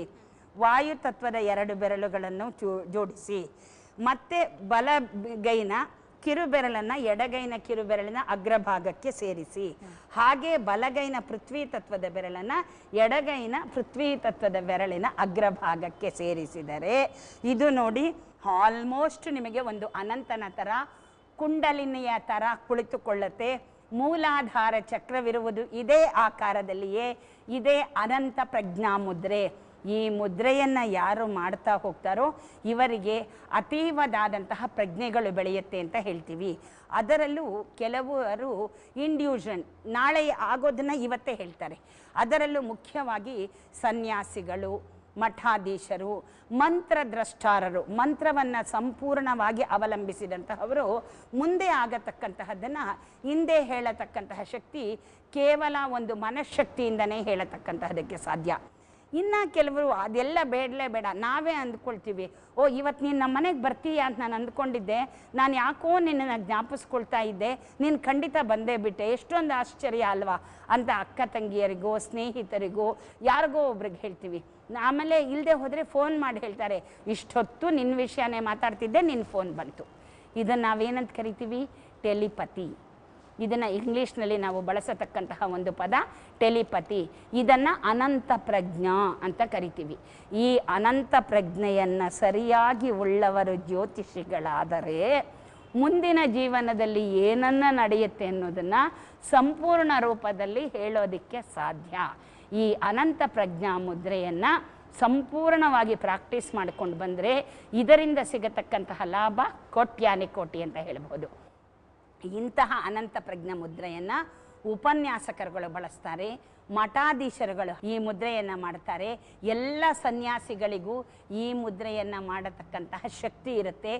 ಈ ಮುದ್ರೆಯನ್ನು ಮಾಡಿದಾಗ ಎಷ್ಟು ಗಂಟೆಗಳು ಬೇಕಾದರೂ ನಿದ್ರೆ ಇಲ್ಲದೆ, ಅನ್ನವಿಲ್ಲದೆ, ಆಹಾರವಿಲ್ಲದೆ ಸರಿಯಾಗಿ ಈ ಮುದ್ರೆಯನ್ನು ಮಾಡಿದರೆ ಸಂಪೂರ್ಣವಾಗಿ ನಿರಾಹಾರವಾಗಿ ಕುಳಿತುಕೊಳ್ಳಬಹುದು. ಈ ಮುದ್ರೆಯನ್ನು 21 ದಿನಗಳ ಕಾಲ ಗಾಂಧೀಜಿಯವರು ಮಾಡಿ ಇದರಿಂದಲೇ ಉಪವಾಸವನ್ನಿದ್ದರು ಅನ್ನತಕ್ಕಂತಹದ್ದು ಗಾಂಧೀಜಿಯ ಒಂದು ಸ್ಟೋರಿನಲ್ಲಿ ನಮಗೆ ಇದರ ಬಗ್ಗೆ ಸಿಗುತ್ತೆ. ಅವರು ಅನೇಕ ಮುದ್ರೆಗಳನ್ನು ಮಾಡ್ತಾ ಇದ್ರು ಗಾಂಧೀಜಿ. ಇದು ಬಹಳ ಜನಕ್ಕೆ ಗೊತ್ತಿಲ್ಲ. ನಾವು ಆಧ್ಯಾತ್ಮಿಕ ತತ್ವಗಳನ್ನು ನಾವು ತೆಗೆದುಕೊಂಡು ಹೋಗ್ತಾ ನೋಡಿದಾಗ ಈ ಒಂದು ವಿಷಯಗಳ ಬಗ್ಗೆ ನಮಗೆ ಅರಿವಾಗುತ್ತೆ. ಎಂತೆಂತಹ ಮಹಾನುಭಾವರು ಎಂತೆಂತಹ ಒಂದು ಮುದ್ರೆಗಳನ್ನು ಮಾಡ್ತಾ ಇದ್ರು ಅಂತ. ರಾಮಕೃಷ್ಣ ಪರಮಹಂಸರು ಈ ಮುದ್ರೆಯನ್ನು ಅನಂತ ಪ್ರಜ್ಞಾ ಮುದ್ರೆಯನ್ನು ಮಾಡುವುದರಲ್ಲಿ ಎತ್ತಿದ ಕೈ ಅಂತ ಹೇಳಬಹುದು. ಅವರ ಒಂದು ಈ ಅನಂತ ಪ್ರಜ್ಞಾ ಮುದ್ರೆಯಿಂದಲೇ ಇಂದಿನ ದಿವಸ ರಾಮಕೃಷ್ಣ ಪರಮಹಂಸರ ಒಂದು ಮಠ, ರಾಮಕೃಷ್ಣ ಪರಮಹಂಸರ ತತ್ವಗಳು ಎಲ್ಲೆಡೆಯೂ ತಲೆದೋರ್ತಾ ಇವೆ ಅಂತನ್ನೋದರಲ್ಲಿ ಖಂಡಿತವಾಗಿಯೂ ಸಂಶಯ ಇಲ್ಲ ಅಂತ ಹೇಳಬಹುದು. ಇನ್ನು ಇದರಿಂದ ಸಿಗತಕ್ಕಂತಹ ಆರೋಗ್ಯದ ಲಾಭ ಅನೇಕವು. ಯಾಕೆಂದರೆ ಇದು ಪ್ರಜ್ಞೆಗೆ ಸಂಬಂಧಪಟ್ಟಿದ್ದು, ಮಸ್ತಿಷ್ಕಕ್ಕೆ ಸಂಬಂಧಪಟ್ಟಿದ್ದು, ಮೆದುಳಿಗೆ ಸಂಬಂಧಪಟ್ಟಿದ್ದು, ಬುದ್ಧಿಗೆ ಸಂಬಂಧಪಟ್ಟಿದ್ದು. ಇದರ ಬಗ್ಗೆ ಮತ್ತಷ್ಟು ಮಾಹಿತಿಯನ್ನು ಕೊಡ್ತೀನಿ. ಆರೋಗ್ಯಕ್ಕೆ ಈ ಒಂದು ಮುದ್ರೆ ಹೇಗೆ ಪರಿಣಾಮ ಬೀರುತ್ತೆ ಅಂತ ತಿಳ್ಕೊಳ್ಳೋಣ. ಅದಕ್ಕೆ ಮುಂಚೆ ಒಂದು ಪುಟ್ಟ ವಿರಾಮ. ನೀವು ನೋಡ್ತಾ ಇದ್ದೀರಾ ಸುವರ್ಣ.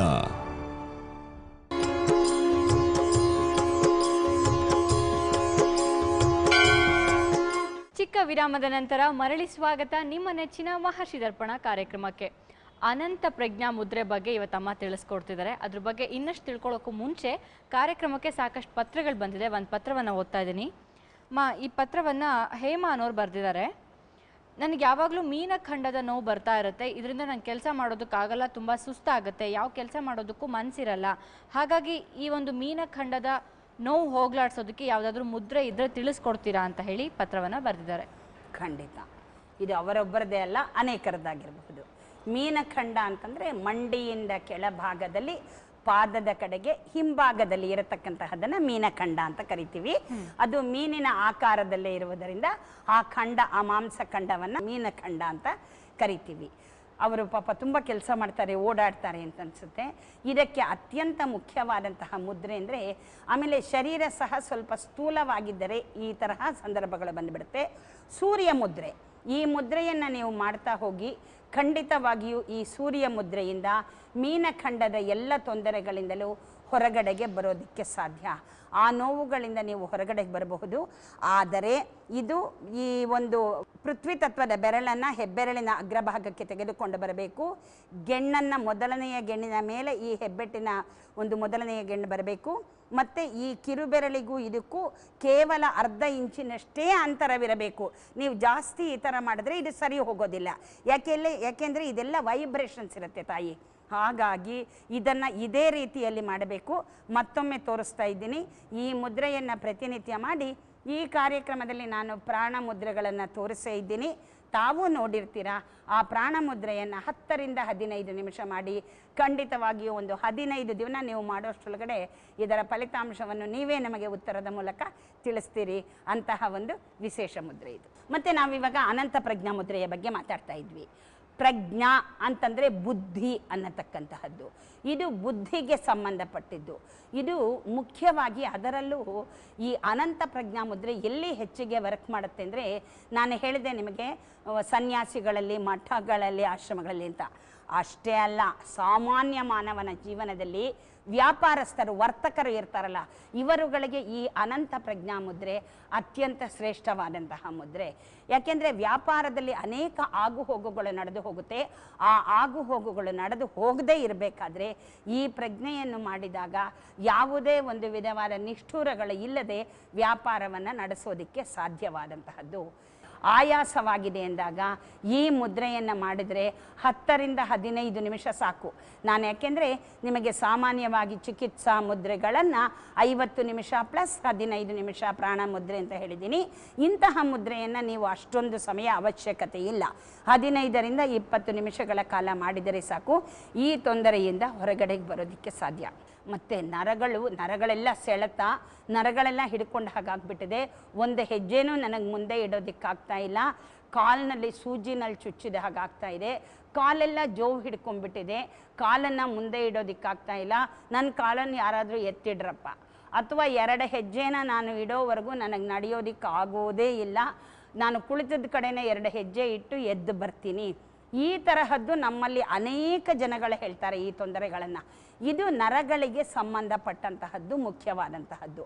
ಅಂತಹ ತೊಂದರೆಗಳನ್ನು ಈ ಒಂದು ಅನಂತ ಪ್ರಜ್ಞಾ ಮುದ್ರೆಯನ್ನು ಮಾಡುವುದರಿಂದ ಸಂಪೂರ್ಣವಾಗಿ ನಿವಾರಣೆ ಮಾಡತಕ್ಕಂತಹ ಶಕ್ತಿ ಇದರಲ್ಲಿದೆ. ಆಮೇಲೆ ಈ ವಿದ್ಯಾರ್ಥಿಗಳು ತುಂಬ ಓದಿರ್ತಾರೆ, ಸಿಕ್ಕಾಪಟ್ಟೆ. ಏನು ಅಂದರೆ ಹಗಲು ರಾತ್ರಿ 1 ನಿಮಿಷ ಬಿಡುವಿಲ್ಲದೆ ಓದಿಬಿಟ್ಟಿರ್ತಾರೆ. ಅವ್ರಿಗೇನಾಗುತ್ತೆ ಅಂದರೆ ಓದಿದ್ದು ಕನ್ಫ್ಯೂಸ್ ಆಗಿಬಿಡುತ್ತೆ. ಏನು ಓದಿದ್ವಿ, ಏನು ಮಾಡಿದ್ವಿ ಅಂತಲೇ ಗೊತ್ತಾಗೋದಿಲ್ಲ. ಯಾವ ಕ್ವಶನ್ಗೆ ಯಾವ ಆನ್ಸರ್ ಅಂತ ಅನ್ನೋದು ಗೊತ್ತಾಗಲ್ಲ. ಒಂಥರ ಕನ್ಫ್ಯೂಸ್ ಸ್ಟೇಟಸ್ ಅಂತ ನಾವೇನು ಹೇಳ್ತೀವಿ, ಆ ಥರ ಒಂಥರ ಸಂಶಯದಲ್ಲಿ ಇದ್ದುಬಿಟ್ಟು ಸಂದೇಹಕ್ಕೆ ಒಳಗಾಗಿ ಅಳೋಕ್ಕೆ ಶುರು ಮಾಡಿಬಿಡ್ತಾರೆ ಅವರು.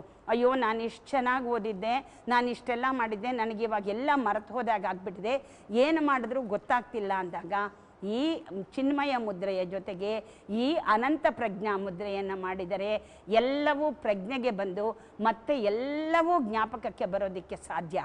ಎಕ್ಸಾಮಿನೇಷನ್ ಹಾಲ್ನಲ್ಲಿ ಕೂತ್ಕೊಂಡು ಇದನ್ನು ಎಲ್ಲಪ್ಪ ಮಾಡೋದಕ್ಕೆ ಸಾಧ್ಯ ಪರೀಕ್ಷೆಯ ಸಮಯದಲ್ಲಿ. ಅಂದರೆ ವಿದ್ಯಾರ್ಥಿಗಳೇ, ನೀವು ಪರೀಕ್ಷೆಯ ಸಮಯದಲ್ಲಿ ಅಲ್ಲಿ ಕುಳಿತುಕೊಂಡು ಮಾಡಬೇಡಿ.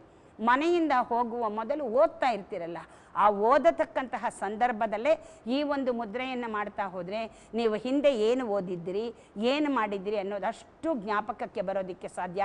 ನಿಮ್ಮ ಪ್ರಜ್ಞೆಯನ್ನು ಮರುಕಳಿಸುತ್ತೆ.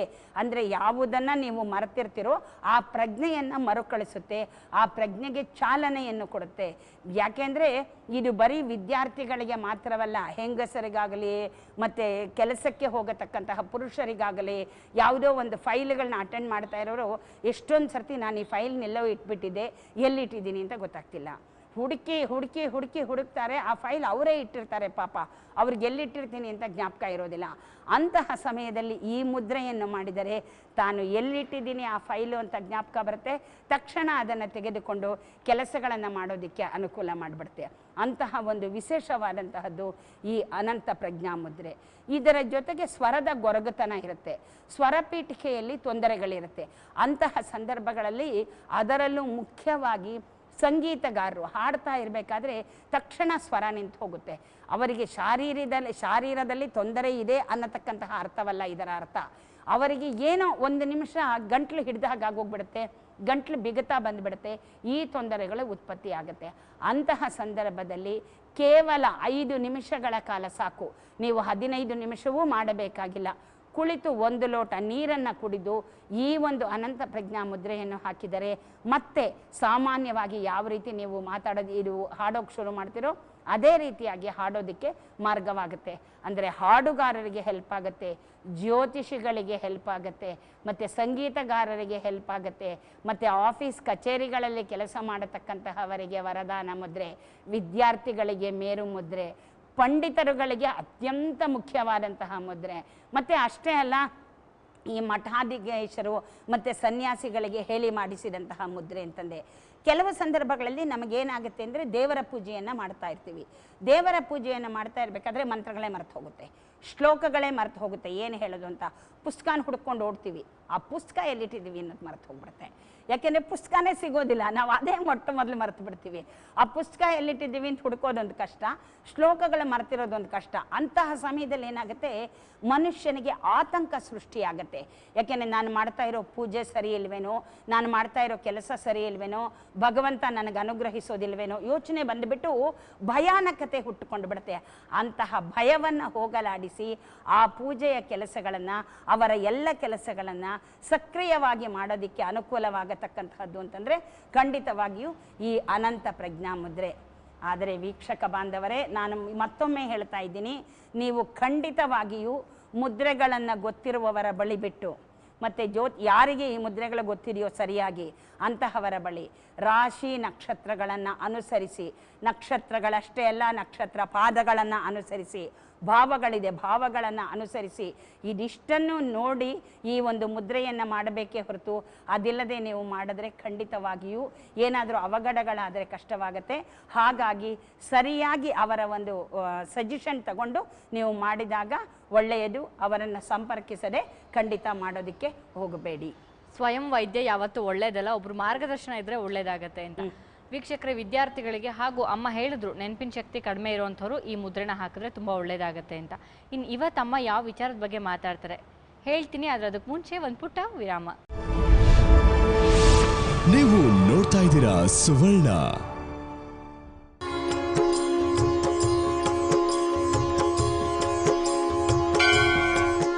ವಿರಾಮದ ನಂತರ ಮತ್ತೊಮ್ಮೆ ತಮ್ಮೆಲ್ಲರಿಗೂ ಮಹರ್ಷಿ ದರ್ಪಣ ಕಾರ್ಯಕ್ರಮಕ್ಕೆ ಪ್ರೀತಿಯ ಸ್ವಾಗತ.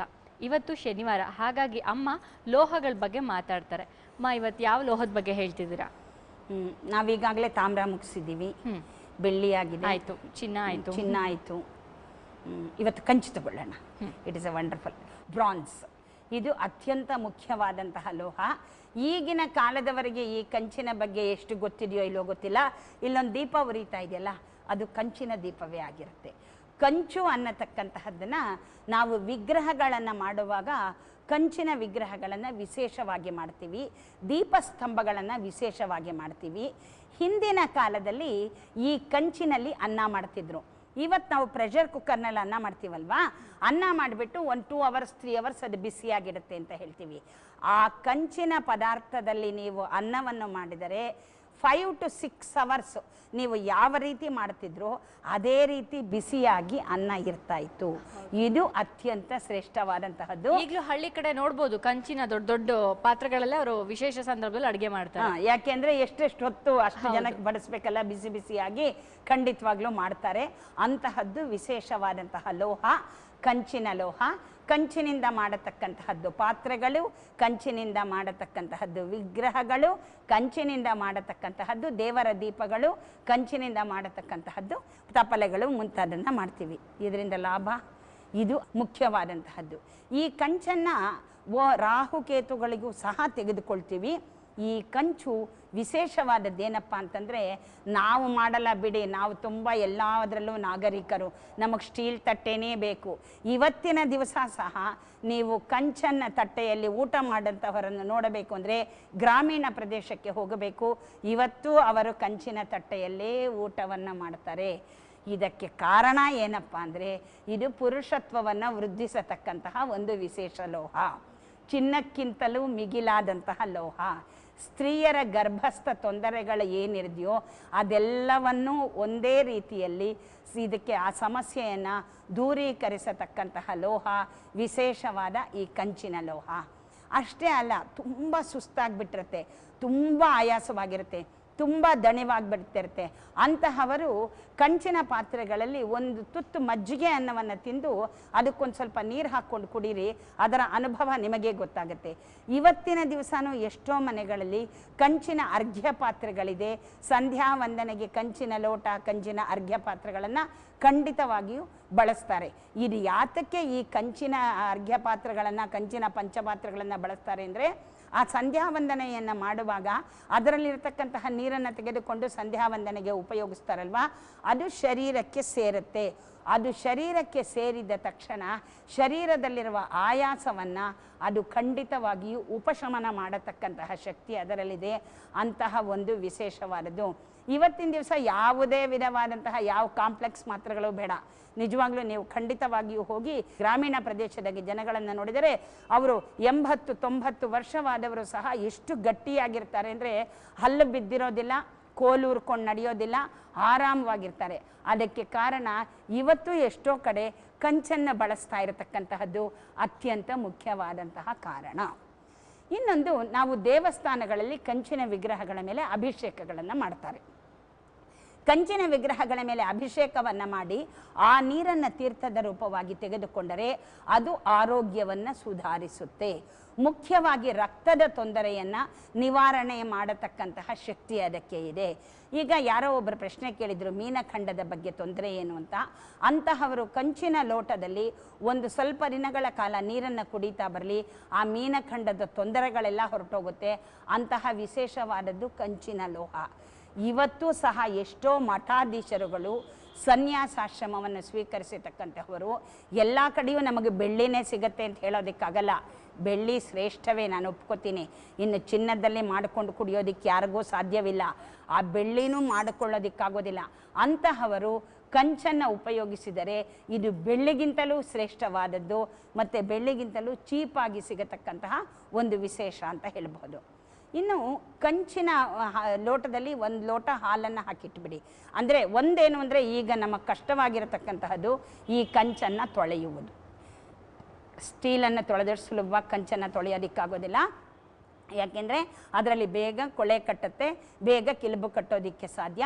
ನೀಟಾಗಿ ತೊಳೆದು ರಾತ್ರಿ ಕಂಚಿನ ಲೋಟದಲ್ಲಿ 1 ಲೋಟ ಹಾಲನ್ನು ಹಾಕಿಟ್ಟು ಒಂದು ಅರ್ಧ ಗಂಟೆಯ ನಂತರ ಅದಕ್ಕೊಂದಿಷ್ಟು ಅರಿಶಿಣವನ್ನು ಮಿಕ್ಸ್ ಮಾಡಿ ಪ್ರತಿದಿನ ಕುಡಿತಾ ಬನ್ನಿ.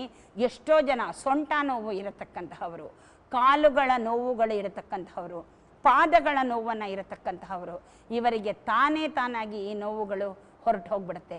ಇದು ಅತ್ಯಂತ ಮುಖ್ಯವಾದಂತಹದ್ದು. ಮನುಷ್ಯನಲ್ಲಿ ಶಕ್ತಿಯನ್ನು ಉತ್ಪಾದನೆ ಮಾಡತಕ್ಕಂತಹದ್ದು.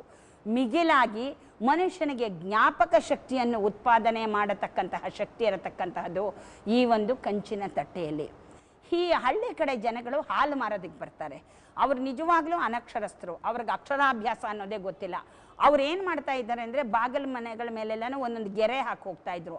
ಅವರು ಎಷ್ಟು ಗೆರೆಗಳನ್ನು ಹಾಕಿದ್ರು, ಎಷ್ಟು ದಿವಸ ಕೊಟ್ಟಿದ್ರು ಅಂತ ಆ ಗೆರೆಗಳ ಆಧಾರದ ಮೇಲೆಯೇ ಅವರು ಹೇಳೋರು. ಇದನ್ನೆಲ್ಲ ಹೇಳೋದಕ್ಕೆ ಕಾರಣ ಅಂದರೆ ಅವರು ಯಾವ ಬೆಳ್ಳಿ ತಟ್ಟೆಯಲ್ಲಾಗಲಿ ಯಾವ ಒಂದು ಇದನ್ನು ತಾಮ್ರವನ್ನಾಗಲಿ ಉಪಯೋಗಿಸಿದವರಲ್ಲ, ಕಂಚನ್ನು ಉಪಯೋಗಿಸಿಕೊಂಡು ಬಂದು ಅಷ್ಟೊಂದು ಜ್ಞಾಪಕ ಶಕ್ತಿಯಲ್ಲಿರತಕ್ಕಂಥವರು. ಅವರಲ್ಲಿ ಅಷ್ಟೊಂದು ಪಶುಗಳ ಹಿಂಡು, ಅಷ್ಟೊಂದು ಕುರಿಗಳ ಹಿಂಡು ಎಲ್ಲ ಇರುತ್ತಲ್ಲ, ಒಂದು ಕಳೆದು ಹೋದರೂ ಸಹ ತಕ್ಷಣ ಹೇಳಬಲ್ಲತಕ್ಕಂತಹ ಶಕ್ತಿ ಇರತಕ್ಕಂತಹವರು ಅಂತಂದರೆ ಗ್ರಾಮೀಣ ಪ್ರದೇಶದ ಜನರು ಅಂತ ನಾವು ಹೇಳಬಹುದು.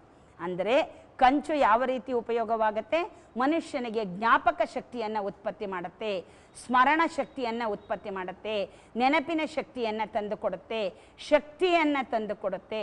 ಪುರುಷನಿಗೆ ಹೇಳಿ ಮಾಡಿಸಿದಂತಹ ಒಂದು ಲೋಹ, ಸ್ತ್ರೀಯ ಋತುಸ್ರಾವಕ್ಕೆ ಒಂದು ಹೇಳಿ ಮಾಡಿಸಿದಂತಹ ಲೋಹ, ಮತ್ತು ಹಾಗೆ ಸ್ತ್ರೀಯ ಗರ್ಭಸ್ಥ ತೊಂದರೆಗಳು ಏನಾದರೂ ಇದ್ದರೆ ಇದರಿಂದ ಖಂಡಿತವಾಗಿಯೂ ಉಪಶಮನಗೊಳ್ಳೋದಕ್ಕೆ ಸಾಧ್ಯ ಅಂತ ಹೇಳ್ಬೋದು. ಅಂತಹ ಒಂದು ವಿಶೇಷವಾದಂತಹ ಲೋಹ ಈ ಕಂಚಿನ ಲೋಹ. ಅದಕ್ಕೆ ಹಿಂದಿನ ಕಾಲದಲ್ಲಿ ಪ್ರತಿಮೆಗಳನ್ನು ಕಂಚಿನಲ್ಲಿ ಮಾಡ್ತಾ ಇದ್ರು, ಪಾತ್ರೆಗಳನ್ನು ಕಂಚಿನಲ್ಲಿ ಬಳಸ್ತಾ ಇದ್ರು. ಇದು ಬಿಸಿಯನ್ನು ಕಾಪಾಡಿಕೊಂಡು ಬರುತ್ತೆ ಪ್ರೆಷರ್ ಕುಕ್ಕರ್ಗಿಂತಲೂ ವಿಶೇಷವಾಗಿ ಅಂತ ಹೇಳಿದೆ. ಮತ್ತು ದೀಪಗಳನ್ನು ಕಂಚಿನಲ್ಲಿ ಮಾಡ್ತಾ ಇದ್ರು. ಇದು ಅತ್ಯಂತ ಮುಖ್ಯವಾದಂತಹ ಲೋಹ, ಅತ್ಯಂತ ವಿಶೇಷವಾದಂತಹ ಲೋಹವನ್ನು ನಾವು ಇಂದೂ ಸಹ ವಿಶೇಷವಾಗಿ ಬಳಸ್ತಾ ಇದ್ದೀವಿ. ಇದನ್ನು ಹೆಚ್ಚಿಗೆ ಬಳಸಿದಾಗ ಇದರ ಉಪಯೋಗ ಸಾವಿರ. ಕಂಚಿನ ಬಗ್ಗೆ ತುಂಬಾ ಚೆನ್ನಾಗಿ ತಿಳಿಸ್ಕೊಟ್ರು, ಹಾಗೂ ಒಂದು ಒಳ್ಳೆ ಮುದ್ರೆ ಬಗ್ಗೆ ಕೂಡ ಈ ದಿವಸ ತಿಳಿಸ್ಕೊಟ್ಟಿದ್ರ. ಧನ್ಯವಾದಗಳು ಮಾ. ನಮಸ್ಕಾರ. ವೀಕ್ಷಕರಿಗೊಂದು ವಿರಾಮದ ನಂತರ ಮಹರ್ಷಿ ದರ್ಪಣ ಕಾರ್ಯಕ್ರಮ ಮುಂದುವರಿಯುತ್ತೆ. ನೀವು ನೋಡ್ತಾ ಇದ್ದೀರಾ ಸುವರ್ಣ.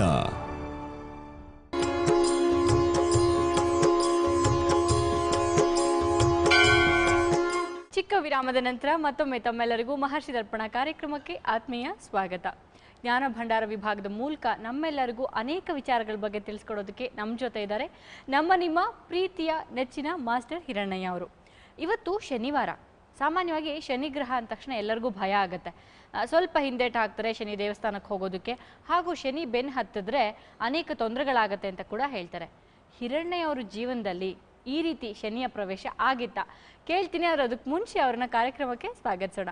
ಅಪ್ಪಾಜಿ ನಮಸ್ತೆ. ನಮಸ್ಕಾರ. ನಮ್ಮ ಮಹರ್ಷಿ ದರ್ಪಣ ಕಾರ್ಯಕ್ರಮಕ್ಕೆ ಎಲ್ಲ ವೀಕ್ಷಕರ ಪರವಾಗಿ ಆತ್ಮೀಯ ಸ್ವಾಗತ. ಮಹನೀಯರಿಗೆಲ್ಲ ಅನಂತ ಅಭಿವಂದನೆಗಳು.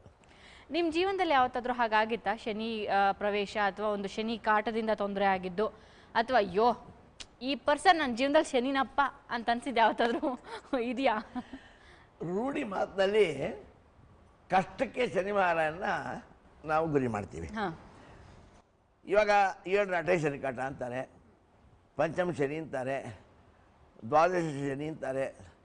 12ಕ್ಕೆ ಶನಿ ಬಂದಾಗ ಬದುಕಿದ ಹೆಣದಂತೆ ತಿನ್ನಲೇಬೇಕು ಅಂತ ನಮ್ಮ ಕಡಗಾಲ ಪ್ರಭಾಕರ ಶಾಸ್ತ್ರಿ ಹಾಡೆಲ್ಲ ಬರೆದು ಬಿಟ್ಟಿದ್ದಾರೆ.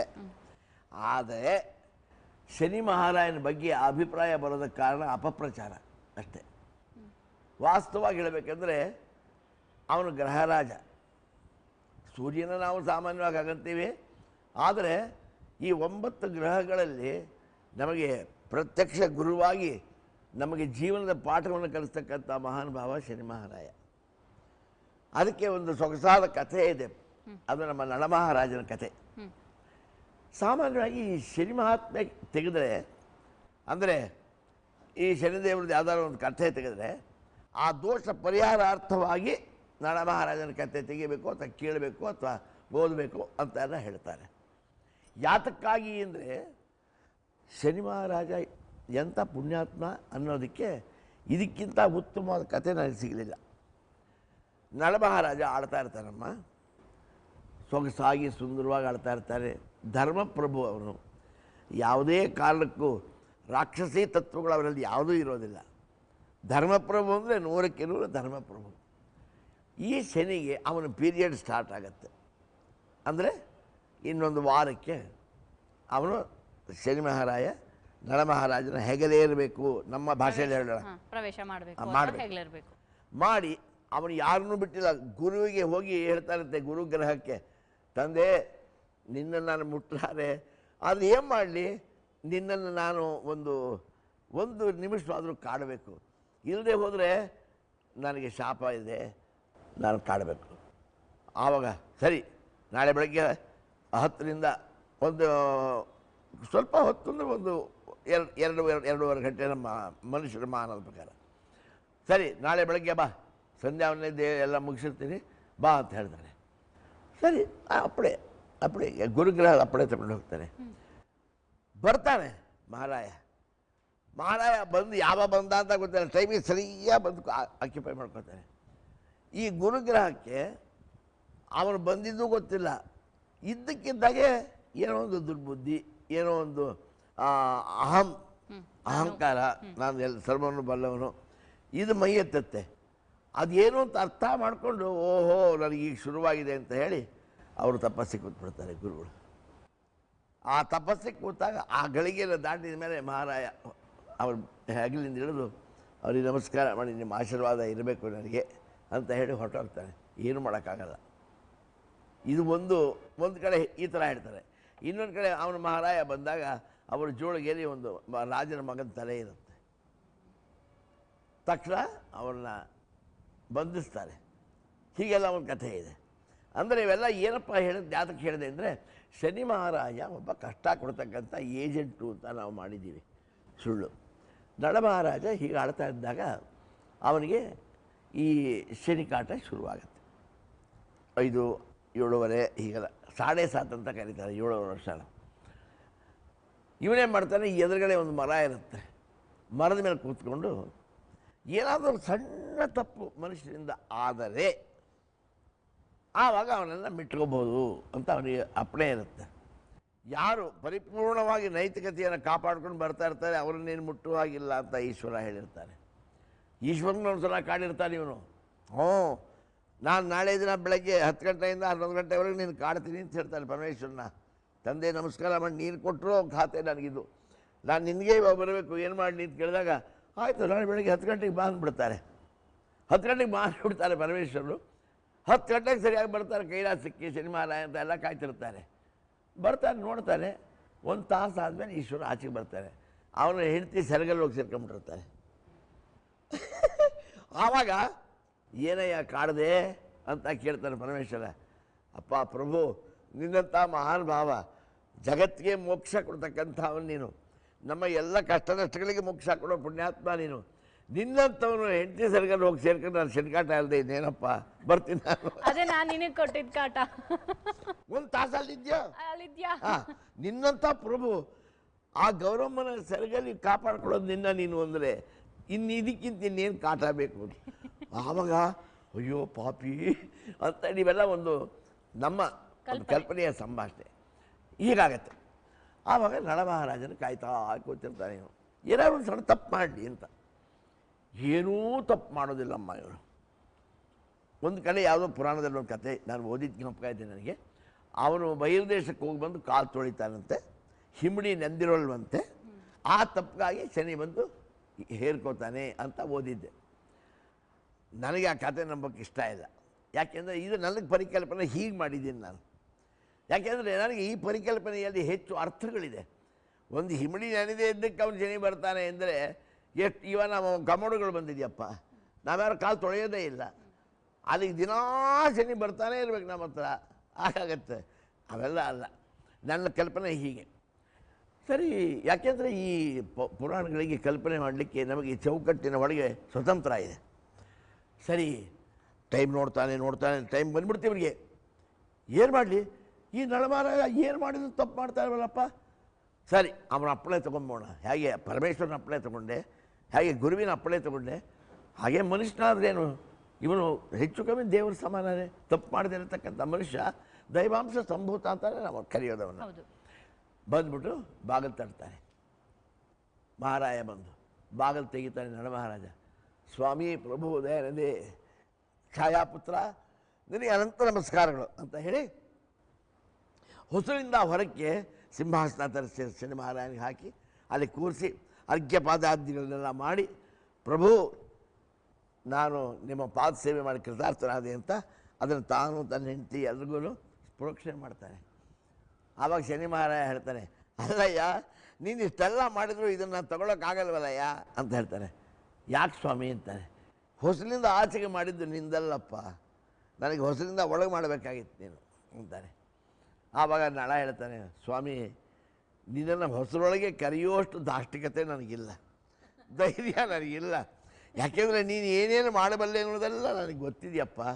ಏನೋ ನನ್ನ ಪಾಡಿ ನಾನಿದ್ದೀನಿ, ದಯವಿಟ್ಟು ನನ್ನ ಪಾಡಿ ನಾನು ಬಿಟ್ಬಿಡು, ಹೊಸರೊಳಗೆ ಬರಬೇಡ ಅಂತ. ಆವಾಗ ಶನಿ ಮಹಾರಾಜ ಹೇಳ್ತಾನೆ, ಏನಪ್ಪ ನೀನು ಸೂರ್ಯವಂಶದಲ್ಲಿ ಹುಟ್ಟೆ, ನೀನು ನಿನ್ನ ಹೆಸರನ್ನ ಚಾರಿತ್ರಿಕವಾಗಿ ದಾಖಲಾಗೋದಕ್ಕೆ ನಿನಗಿಷ್ಟ ಇಲ್ವಾ ಅಂತಾನೆ. ಅಯ್ಯೋ ಬೇಕಪ್ಪ, ಹಾಗಾದರೆ ನನ್ನನ್ನು ಸೇರ್ಕೊ, ನೀನು ನನ್ನನ್ನು ಒಳಗೆ ಬಿಟ್ಕೋ. ನಾನು ಬಂದಲ್ಲದೆ ನನಗೆ ಜಗತ್ತಿನ ಕಷ್ಟ ನಷ್ಟಗಳು, ಹಸಿವು ತಾಪಗಳು, ಬಡವನ ಆ ಒಂದು ಹೊಟ್ಟೆಯಲ್ಲಿ ದಗದಗಿಸುವಂಥ ಒಡಭಾಗ್ಯ, ಇವೆಲ್ಲದರ ಪರಿಚಯ ನನಗೆ ಆಗೋದಿಲ್ಲಪ್ಪ. ಶ್ರೀರಾಮಚಂದ್ರ ವನವಾಸಕ್ಕೆ ಹೋಗಿ ಬರೋ ಹೊತ್ತಿಗೆ ಚಿಕ್ಕಲಾಧಿಪತಿಯಾಗಿ ನ್ಯಾಯವನ್ನು ದಯಪಾಲಿಸೋಕ್ಕಾಯ್ತು. ಯಾಕೆಂದರೆ ಋಷಿಮಣಿಗಳದ್ದು ಅಲ್ಲಿ ಆಶೀರ್ವಾದ, ಅವರ ಸೇವೆ, ಜೊತೆಗೆ ಕಾಡಿನಲ್ಲಿ ಪಟ್ಟ ಕಷ್ಟ, ಬರ್ತಾ ಬಂದು ಚಪ್ಪಲಿನೂ ತೊಗೊಂಡೋಗಿರ್ತಾನೆ ಒಂದು, ಅಲ್ಲಿ ಬರೀ ಕಾಲಲ್ಲಿ ನಡೆದು ಅದರ ಕಷ್ಟ, ಹೀಗೆ ದೈಹಿಕವಾಗಿ ಮಾನಸಿಕವಾಗಿ ಕೂಡ ಆ ಶ್ರೀರಾಮಚಂದ್ರನಿಗೆ ಆದ ಅನುಭವ ನನ್ನಿಂದ ಆದಪ್ಪ ಅನುಭವ. ಆದ್ದರಿಂದ ಕಷ್ಟದ ಅನುಭವ ಇರತಕ್ಕಂಥವನು ಯಜಮಾನನಾಗೋಕ್ಕಾಗಲ್ಲ, ನಾಯಕನಾಗೋಕ್ಕಾಗಲ್ಲ, ರಾಜನಾಗೋಕ್ಕಾಗಲ್ಲ, ಗುರು ಆಗೋಕ್ಕಾಗಲ್ಲ, ಯಾವುದಕ್ಕೂ ಅನರ್ಹ. ಯಾಕೆಂದರೆ ಕಷ್ಟ ಮತ್ತು ಉಪವಾಸ, ವನವಾಸ ಇತ್ಯಾದಿಗಳಿಂದ ಬೆಂದು ನೊಂದವನು ಪುಟಕ್ಕಿಟ್ಟ ಚಿನ್ನದಂತ ಇರ್ತಾನೆ ಮನುಷ್ಯ. ಆದ್ದರಿಂದ ನಾನು ನಿನಗೆ ಇವನ್ನೆಲ್ಲ ಕಲಿಸ್ಕೊಡ್ತೀನಯ್ಯ. ನೀನು ಇವಾಗ ಇರ್ತಕ್ಕಂಥ ಅದರಲ್ಲಿ ಬರೀ ನೀನು ಲೋಲುಪ್ತನಾಗಿದೆಯಾ, ನೀನು ಧರ್ಮ ಪಾಲನೆ ಮಾಡ್ತೀಯ, ಆದರೆ ನಿಂದು ಚರಿತ್ರೆಯಲ್ಲಿ ನಿನ್ನ ಹೆಸರು ದಾಖಲಾಗೋದಿಲ್ಲಪ್ಪ. ನಿನ್ನ ಹೆಸರು ದಾಖಲಾಗಬೇಕಾದ್ರೆ ನಾನು ಕರ್ಕೊ. ಅಲ್ಲಪ್ಪ ನನ್ನ ಹೀಗೆ ಬೈತೀಯಲ್ಲ ನೀನು, ನಾನು ನಿನಗೆ ಇವೆಲ್ಲ ಕಷ್ಟ ಕೊಟ್ಟು ಸದಾಕಾಲ ನಿನಗೆ ಹಿಂಸೆ ಕೊಟ್ಟು ನಾನು ನನ್ನ ಕಣ್ಣೀರನ್ನು ತಡ್ಕೊಂಡಿದ್ದು, ಕಡೆಗೆ ನಾನು ನಿನ್ನ ಬುದ್ಧಿ ಕಲ್ತ ಮೇಲೆ ನಿನಗೆ ಶರಣಾಗಿ ತಲೆಬಾಗಿ ಸೋತು ನಿನ್ನಿಂದ ಹೋಗ್ತೀನಿಲ್ಲ, ಇಂಥ ಗುರು ನಿನಗೆ ಎಲ್ಲಿ ಸಿಗ್ತಾನೆ ಹೇಳು ಅಲ್ವಾ ಅಂತಾನೆ. ಆವಾಗ ಅವನು ಅನಿಸುತ್ತೆ, ಹೌದಲ್ವಾ, ಯಾರು ಶನಿಮಹಾರಾಯನಿಗೆ ಪ್ರಾಣ ತೆಗೆದ ಅನ್ನೋದಿಲ್ಲ, ಅವನಿಗೆ ಅದು ಹಕ್ಕಿಲ್ಲ. ಪ್ರಾಣ ತೆಗೆಯುವ ಮಟ್ಟಕ್ಕೆ ಬೇಕಾದ್ರೂ ತರ್ತಾನೆ, ಆದರೆ ಪ್ರಾಣ ಮುಟ್ಟಕ್ಕೆ ಅವ್ನಿಗೆ ಹಕ್ಕಿಲ್ಲ. ಅಲ್ಲಪ್ಪ ಇಂಥ ಗುರುನ ನೀನು ಹೊರಗೆ ಹೋಗುವಂತೀಯಲ್ಲ ನ್ಯಾಯವ ಅಂತ ಕನ್ವಿನ್ಸ್ ಮಾಡ್ತಾನೆ. ಆಗ ನಾಡ ಮಹಾರಾಜ, ಹೌದಪ್ಪ ಕ್ಷಣಕಾಲ ನಾನು ಇದನ್ನು ಮರೆತಿದ್ದೆ, ದಯವಿಟ್ಟು ಒಳಗೆ ಬಾರಪ್ಪ ಅಂತಾನೆ. ಒಳಗೆ ಕಾಲಿಟ್ಟೇಟ್ಗೆನೇ ಅವನಿಗೆ ಅಹಂಕಾರ ಬಂದ್ಬಿಡುತ್ತೆ. ಆಗಲೇ ದಮಯಂತಿಗಳೇ ತಿರುಗಿ ಅಹಂಕಾರದ ಮಾತಾಡಲಿಕ್ಕೆ ಶುರು ಮಾಡ್ತಾನೆ. ಹೀಗೆ ಮಹಾರಾಯನ ಪ್ರವೇಶ ನಳಮಹಾರಾಜನಿಗೆ ಹೀಗಾಯಿತು ಅಂತ ನಮ್ಮ ತಂದೆ ಮಂಡೋದರಿಯಲ್ಲಿ ಒಂದು ದೃಶ್ಯ ಬರೆದಿದ್ದಾರೆ. ಆ ದೃಶ್ಯ ನನಗೆ ಆವತ್ತು ಅರ್ಥವಾಗಲಿಲ್ಲ. ಈ ಕಲ್ಪನೆ ಆ ದೃಶ್ಯವನ್ನು ನಾನು ನೋಡಿದ್ದಕ್ಕೆ ಪ್ರೇರಕ ಇದು. ಈ ಕಲ್ಪನೆ ಏನಪ್ಪ ಅಂದರೆ, ಆ ಕತೆ ಹೀಗಿದೆ, ರಾವಣ ಮತ್ತು ಮಂಡೋದರಿಯರ ಅಂತಗ್ರಹ ಕತೆ ಹೇಳ್ತೀನಿ. ರಾವಣ ಹಾಗೂ ಮಂಡೋದರಿಯ ಕತೆ ಕೇಳೋದು ಬಾಕಿ ಇದೆ, ಅದಕ್ಕೆ ಮುಂಚೆ ಒಂದು ಪುಟ್ಟ ವಿರಾಮ. ನೀವು ನೋಡ್ತಾ ಇದ್ದೀರಾ ಸುವರ್ಣ.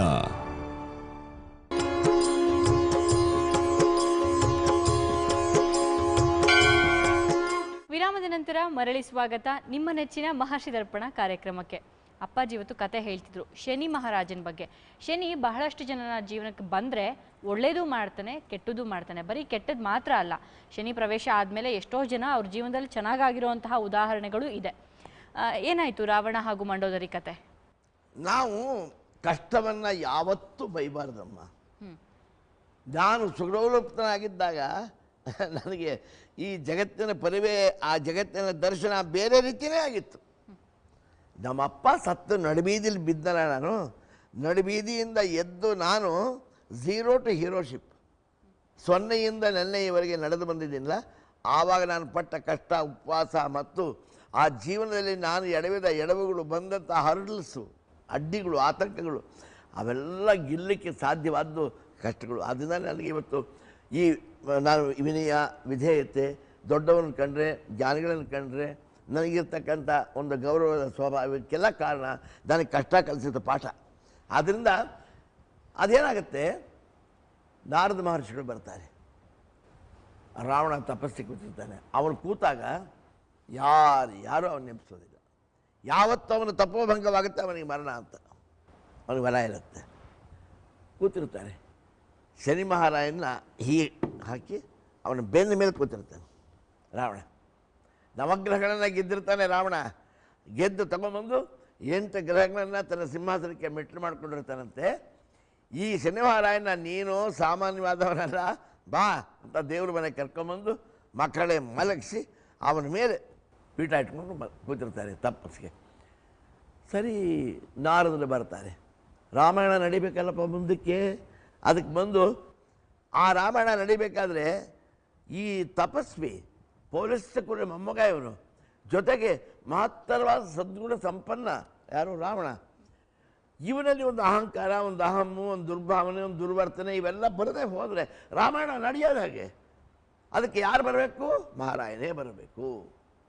ಅದಕ್ಕೆ ಬಂದು ನೋಡ್ತಾನೆ, ಅಯ್ಯೋ ಮಹಾರಾಯ, ಶನಿ ಮಹಾರಾಯ, ಈಶ್ವರನ ಕಾಡಿದ್ದೆ, ಗುರುವನ್ನು ಕಾಡಿದ್ದೆ, ಆ ನಳಮಹಾರಾಜನ ಕಾಡಿದ್ದೆ, ಆದರೆ ನಿನ್ನ ಸ್ಥಿತಿ ನೋಡಪ್ಪ ಇವಾಗ ನೋಡಿದರೆ ಅಯ್ಯೋ ಅನಿಸುತ್ತೆ. ಏನು ರಾಮಾಯಣ ಮುಂದುವರಿಯೋದು ಬೇಡವಾ? ನಿನ್ನ ದೃಷ್ಟಿ ರಾವಣನ ಮೇಲೆ ಬಿದ್ದಲ್ದೇ ರಾಮಾಯಣ ಮುಂದುವರಿಯೋಲ್ಲಪ್ಪ. ಅವನಂಥ ಗುಣಸಂಪನ್ನ ಮನಸ್ಸಲ್ಲಿ ಅಹಂಕಾರ ಬರೋ ಕಾರಣವೇ ಇಲ್ಲ. ಸ್ವಲ್ಪ ನಿನ್ನ ದೃಷ್ಟಿ ಬೀರಪ್ಪ ಅಂತ ನಾರದ ಕೇಳ್ಕೊತಾನೆ.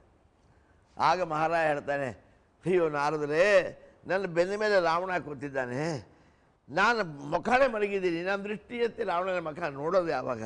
ನನ್ನ ದೃಷ್ಟಿ ಬೀರೋದು ಯಾವಾಗ? ನೀವೇ ನನಗೆಲ್ಲರೂ ಉಪಾಯ ಮಾಡಿ ನನ್ನ ಹೀಗೆ ಮಗಿಚು ಹಾಕುವ ಹಾಗೆ ಮಾಡಿ ಮುಂದಕ್ಕೆ ರಾಮಾಯಣ ನೋಡಿ ಹೇಗೆ ಬಿಡುತ್ತೆ ಅಂತ ಹೇಳ್ತಾನೆ ಮಹಾರಾಯ. ಆವಾಗ ಏನು ಮಾಡ್ತಾನೆ ಈ ನಾರದ, ಯಾವಾಗಲೂ ಒಂದು ಸ್ವಲ್ಪ ಭಾಳ ಪ್ಲ್ಯಾನ್ದಾರ ಅವನು, ಭಾಳ ದೊಡ್ಡ ಪ್ಲ್ಯಾನ್ದಾರ ಅವನು.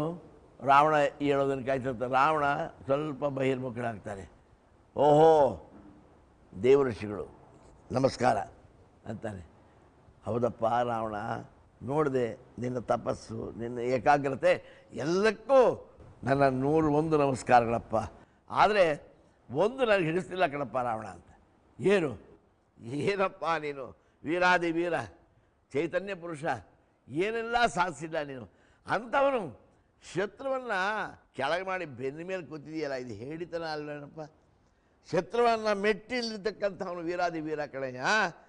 ನಿನಗೆ ಅಡಿಯಾಳಾಗಿ ಬಿದ್ದಾರೆ 9 ದಿನ 9 ಗ್ರಹಗಳು, ಅಂಥದ್ರಲ್ಲಿ 8 ಗ್ರಹಗಳನ್ನ ನೀನು ತುಳಿದು ಸಿಂಹಾಸನ ಹತ್ತೀಯ. ಈ ಶನಿಮಹಾರಾಯನ ಮಾತ್ರ ಮಕ್ಕಳೇ ಹಾಕಿದೀಯ, ಅವನಿಗೆ ಹೆದರ್ತೀಯ ನೀನು. ಒಬ್ಬರಿಗೆ ಹೆದರ್ತಕ್ಕಂಥ ಅವನು ವೀರ್ನ, ಅವನು ಧೀರ್ನ, ಅವನು ನಾನು ಒಪ್ಪಲಿಲ್ಲ ಬಿಡಪ್ಪ ಅಂತಾನೆ. ಕೋಪ ಬರ್ಸೋದಲ್ಲಿ ಅವನು ಚುನಾಯಿಸ್ತಾ ಇದ್ದಾನೆ ನಾರದ, ಅವನು ಮಕ್ಕಳೇ ಮಲಗಿಸ್ಬೇಕಲ್ಲ ಅಂದ್ಬಿಟ್ಟು ನಾನು ಒಪ್ಪಲಿಲ್ಲ ಬಿಡಪ್ಪ ಅಂತಾನೆ. ಅಲ್ಲ ಮಹರ್ಷಿಗಳೇ, ಈ ಮಾತು ಆಡ್ತಿರಲ್ಲ, ಬೆನ್ನ ಮೇಲೆ ಕೂತವ್ರಿಗೆ ಎದೆ ಮೇಲೆ ಕಾಲಿಡೋದು ಕಷ್ಟವ ಹೇಳಿ ಅಂತಾನೆ. ಕಷ್ಟದ ಪ್ರಶ್ನೆ ಅಲ್ಲಪ್ಪ, ಈಗ ಇಟ್ಟಿಲ್ವಲ್ವ ಮಾರಾಯ, ನನಗೆ ಅದು ಸಂಕಟ. ನಿನ್ನ ಈ ಪೌರುಷದ ಒಂದು ಕಪ್ಪು ಚುಕ್ಕಿನ ನೋಡಿ ಸಹಿಸ್ತಾನೆ ರಾವಣೇಶ್ವರ.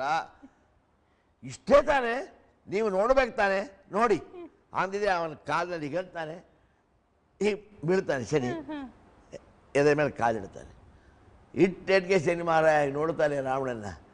ಈಗ ಹೇಳಿ ಮಹರ್ಷಿಗಳೇ, ಈ 14 ಲೋಕಗಳಲ್ಲಿ ನನ್ನ ಮೀರಿಸಿದಂಥ ವೀರಾದಿ ವೀರ ಯಾರು ಇದ್ದಾರೇನು ಅಂದೆಟ್ಟಿಗೆ ನಾರದರು ಈ ಕಡೆ ತಿರುಗಿ, ಆಹಾ ಮಹಾರಾಯ, ಎಷ್ಟು ಬೇಗ ಕೆಲಸ ಮಾಡಿದೆಯೋ ತಂದೆ, ಆ ತಪಸ್ವಿಯ ಬಾಯಲ್ಲಿ ಅಹಂಕಾರ ಮಾತ್ರ ಎಷ್ಟು ಬೇಗ ತಂದೆಯೋ ನಮ್ಮಪ್ಪ, ಇನ್ನು ರಾಮಾಯಣ ಅಡ್ಡಿ ಇಲ್ಲದೆ ನಡೆಯುತ್ತೆ ಅಂತ ಹೇಳಿ ಒಂದು ಸೀನ್ ಬರೆದಿದ್ದಾರೆ ನಮ್ಮಪ್ಪ. ಶನಿಯ ದೃಷ್ಟಿ ಅಷ್ಟೇ, ಏನು ದೃಷ್ಟಿ ಒಂದೇ ಸಾಕು.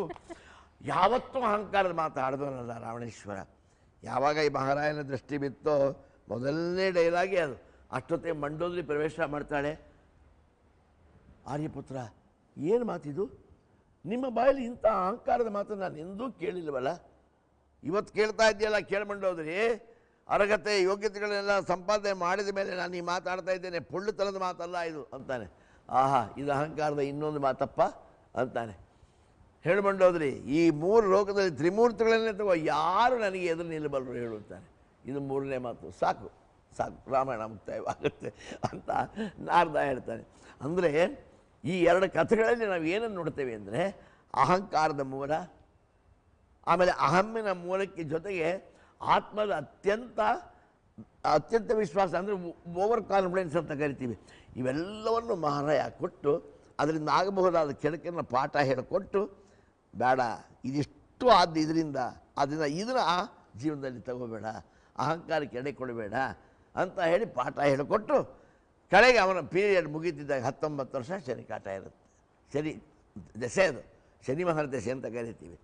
ಆ 19 ವರ್ಷ ಇವೆಷ್ಟೆಲ್ಲ ಹೇಳಿಕೊಟ್ಟು 7 ವರ್ಷ ಅವನ ಕಾಟ ಅಂತ ಏನು ಇವಾಗ ಸಾಲೆ ಸಾತಿ ಅಂತೆಲ್ಲ ಹೇಳಿಕೊಟ್ಟು ಅವನನ್ನು ಪೂರ್ತಿ ಬಂಗಾರದ ಮನುಷ್ಯನನ್ನು ಮಾಡಿ ಕಡೆಗೆ ಅವನಿಂದ ಶನಿ ನಿರ್ಗಮಿಸ್ತಾನೆ. ಆದ್ದರಿಂದ ಶನಿ ಮಹಾರಾಯನಂಥ ಗುರು, ಶನಿ ಮಹಾರಾಯನಂಥ ಅನುಗ್ರಹ ಬೀಳ್ತಕ್ಕಂಥ ಒಬ್ಬ ಗ್ರಹ 9 ಗ್ರಹಗಳಲ್ಲಿ ಯಾವುದೂ ಇಲ್ಲಮ್ಮ. ಆದ್ದರಿಂದ ಶನಿ ಮಹಾರಾಯನಿಗೆ ನಾವು ನಮೋ ನಮೋ ಅಂತ ಹೇಳಲೇಬೇಕು. ಯಾತಕ್ಕಾಗಿ ಅಂದರೆ ಅವನು ಬಂದಾಗ ಸ್ವಾಗತಿಸಲೇಬೇಕು. ಯಾತಕ್ಕಾಗಿ ಅಂದರೆ ನಮ್ಮ ಜೀವನ ಹದನಾಗತ್ತೆ, ನಮ್ಮ ಜೀವನ ಪರಿಪಕ್ವವಾಗುತ್ತೆ, ನಮ್ಮ ಜೀವನ ಪುಟಕ್ಕಿಂತ ಚಿನ್ನವಾಗುತ್ತೆ. ಮನುಷ್ಯನನ್ನು ಮನುಷ್ಯ ಗುರುತಿಸುವಂಥ ದೃಷ್ಟಿಯನ್ನು ಭಗವಂತ ನಮಗೆ ಶನಿ ಮಹಾರಾಯ ಕೊಡ್ತಾರೆ.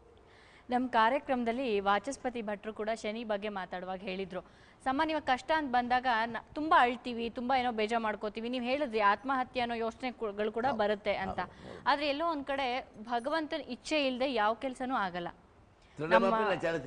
ನಿಜ, ಸತ್ಯ. ತೃಣಮಪಿ ನ ಚಲತಿ. ಅವನ ಕೃಪೆ ಇಲ್ಲದೆ ಒಂದು ಹುಲ್ಕಡ್ಡಿ ಕೂಡ ಅಲ್ಲಾಡೋದಕ್ಕೆ ಸಾಧ್ಯ ಇಲ್ಲ.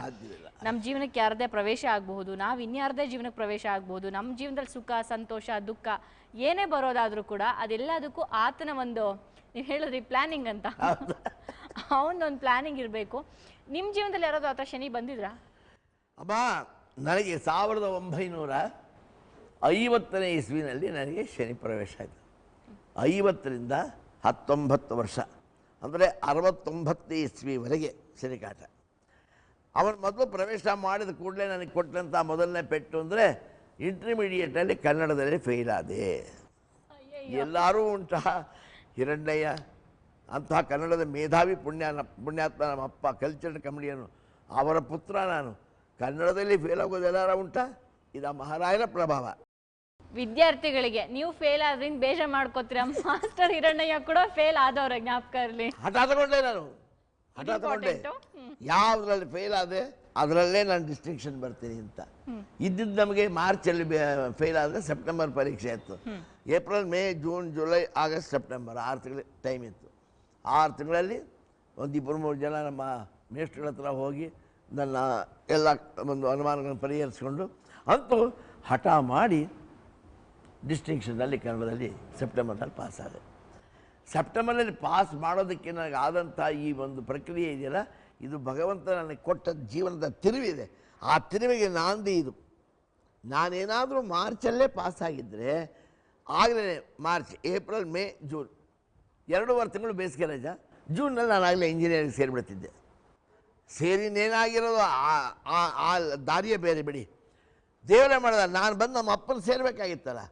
ಅದರಿಂದ ಮೊದಲನೇ ಪೆಟ್ಟು ಮಹಾರಾಯ ಕೊಟ್ಟಿದ್ದಿದ್ದು. ಅಲ್ಲಿಂದ ಬಂದೆ ನಮ್ಮ ಅಪ್ಪನ ಸೇರ್ಕೊಂಡೆ. ನಮ್ಮಪ್ಪ ಯಾವ ಸ್ಥಿತಿಯಲ್ಲಿದ್ದಾರೆ, ನನಗೆ ಒಂದೊಂದು ಕ್ಲಾಸ್ಗೆ ಒಂದೊಂದು ಸೂಟ್ ಹಾಕ್ಕೊಂಡು ಹೋಗೋಕೆ ಹೊಲಿಸ್ಕೊಟ್ಟಂಥ ಅಪ್ಪ ಅಹನ್ಯ ಕಾಲಕ್ಷೇಪ ಮಾಡ್ತಾಯಿದ್ದಾರೆ. 15-20 ರೂಪಾಯಿ ಕಲೆಕ್ಷನ್ಗಿದೆ ಬೆಂಗಳೂರಲ್ಲಿ. ಹಿರಣ್ಣಯ್ಯ ಮಿತ್ರಮಂಡಿ ನಾಟಕ ಆಡ್ತಾಯಿದ್ದೆ ಅಂದರೆ ಲೆಕ್ಕ ಹಾಕ್ಕೊಳ್ಳಮ್ಮ ನೀನು.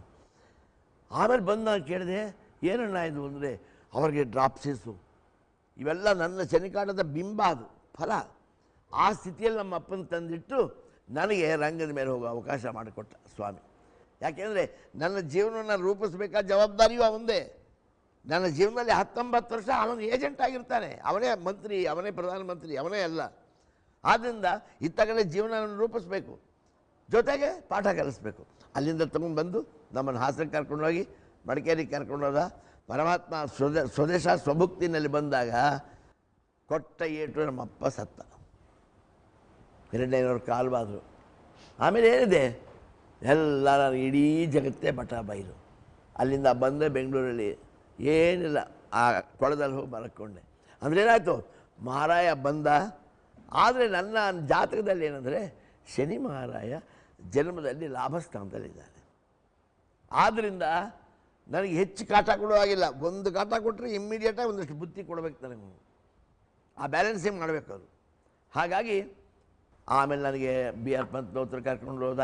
ಅಲ್ಲೊಂದಷ್ಟು ಹೀಗೆ ಕೊಟ್ಕೊಂಡು ಬಂದ ಕಡೆಗೆ ನನ್ನ ಜೀವನದಲ್ಲಿ ಲಂಚಾವತಾರ ಬರೆಸಿ 65 ಇಸ್ವಿನಲ್ಲಿ ಆಡಿಸಿ ಅತ್ಯಂತ ಮೇರು ತಗೊಂಡ್ಬಂದವರು ಮಹಾರಾಯನ ಕಳಮ್ಮ.